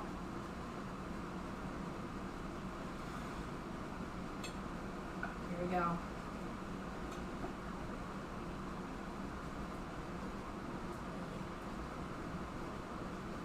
Look at that ooze. Look at that ooze. Ooze. Fuck yeah. Okay. So now this is the part where it gets ugly because everything starts falling apart, but I don't care because I'm going to put it in my face. Okay, I can tilt it up now. Yeah. Shit, yeah, that was a good idea. Okay. So it's just a little bit salty, just a little bit spicy, just a little bit of everything, not too much of anything in particular. I dig it. Let me sell the potatoes for now. Potato! The potatoes are fantastic. Crispy on the outside, a little bit of crunch on the inside. Not. I'm stealing a potato. Oh, take a potato. Can't stop me. Take a potato to set. Mm-hmm. He needs to hear it. Give us to take that to ourselves. Oh, it is a little crunchy. Yeah. Just like a little bit. Have a potato, buddy. Give me something. Some sustenance. Fuck yeah. Alright. Put it up. Alright. Doing it. So I will finish that in a moment. Right? And we will finish the rest of the eggs. For Anything now. would taste good at this point, wouldn't it? No, I get pickier when I'm hungry. Really? Yeah. That's interesting. Yeah, the hungrier I am, the more it needs to be a mind-blowing meal. Right? Whoa. So Also, No hey guys, pressure. this is Extremely Seth. hungry. No pressure or anything. This is the guy been treating you all to beautiful sounds all night. Yep. He's stupidly talented and we love him. We also love all of you for Yes. hanging out with us for I think what is our longest stream ever. Yeah. Because we spent 3 hours making breakfast. Straight up 3 hours making breakfast. We are- Thank you guys for hanging out with us. So for those that are still hanging out, we will be back on Sunday, Sunday. 3 p.m. Eastern Time. We're going to be doing pumpkin stuff, and we're going to be doing cupcakes with my friend Bria. Weird pumpkin stuff. Really, really weird pumpkin Just- stuff. Lots of just squishy pumpkin stuff. Please send your suggestions through whatever channel you wish. I would love some ideas for what to carve. Yes, so we will put up a post on the Facebook page or the group, one or the other. Go ahead and respond to that with your ideas for pumpkin carving stuff. Join us on Sunday for cupcakes. For now, that is our stream. We're going to go fucking feed ourselves. Have a good night. And we love you all. All right.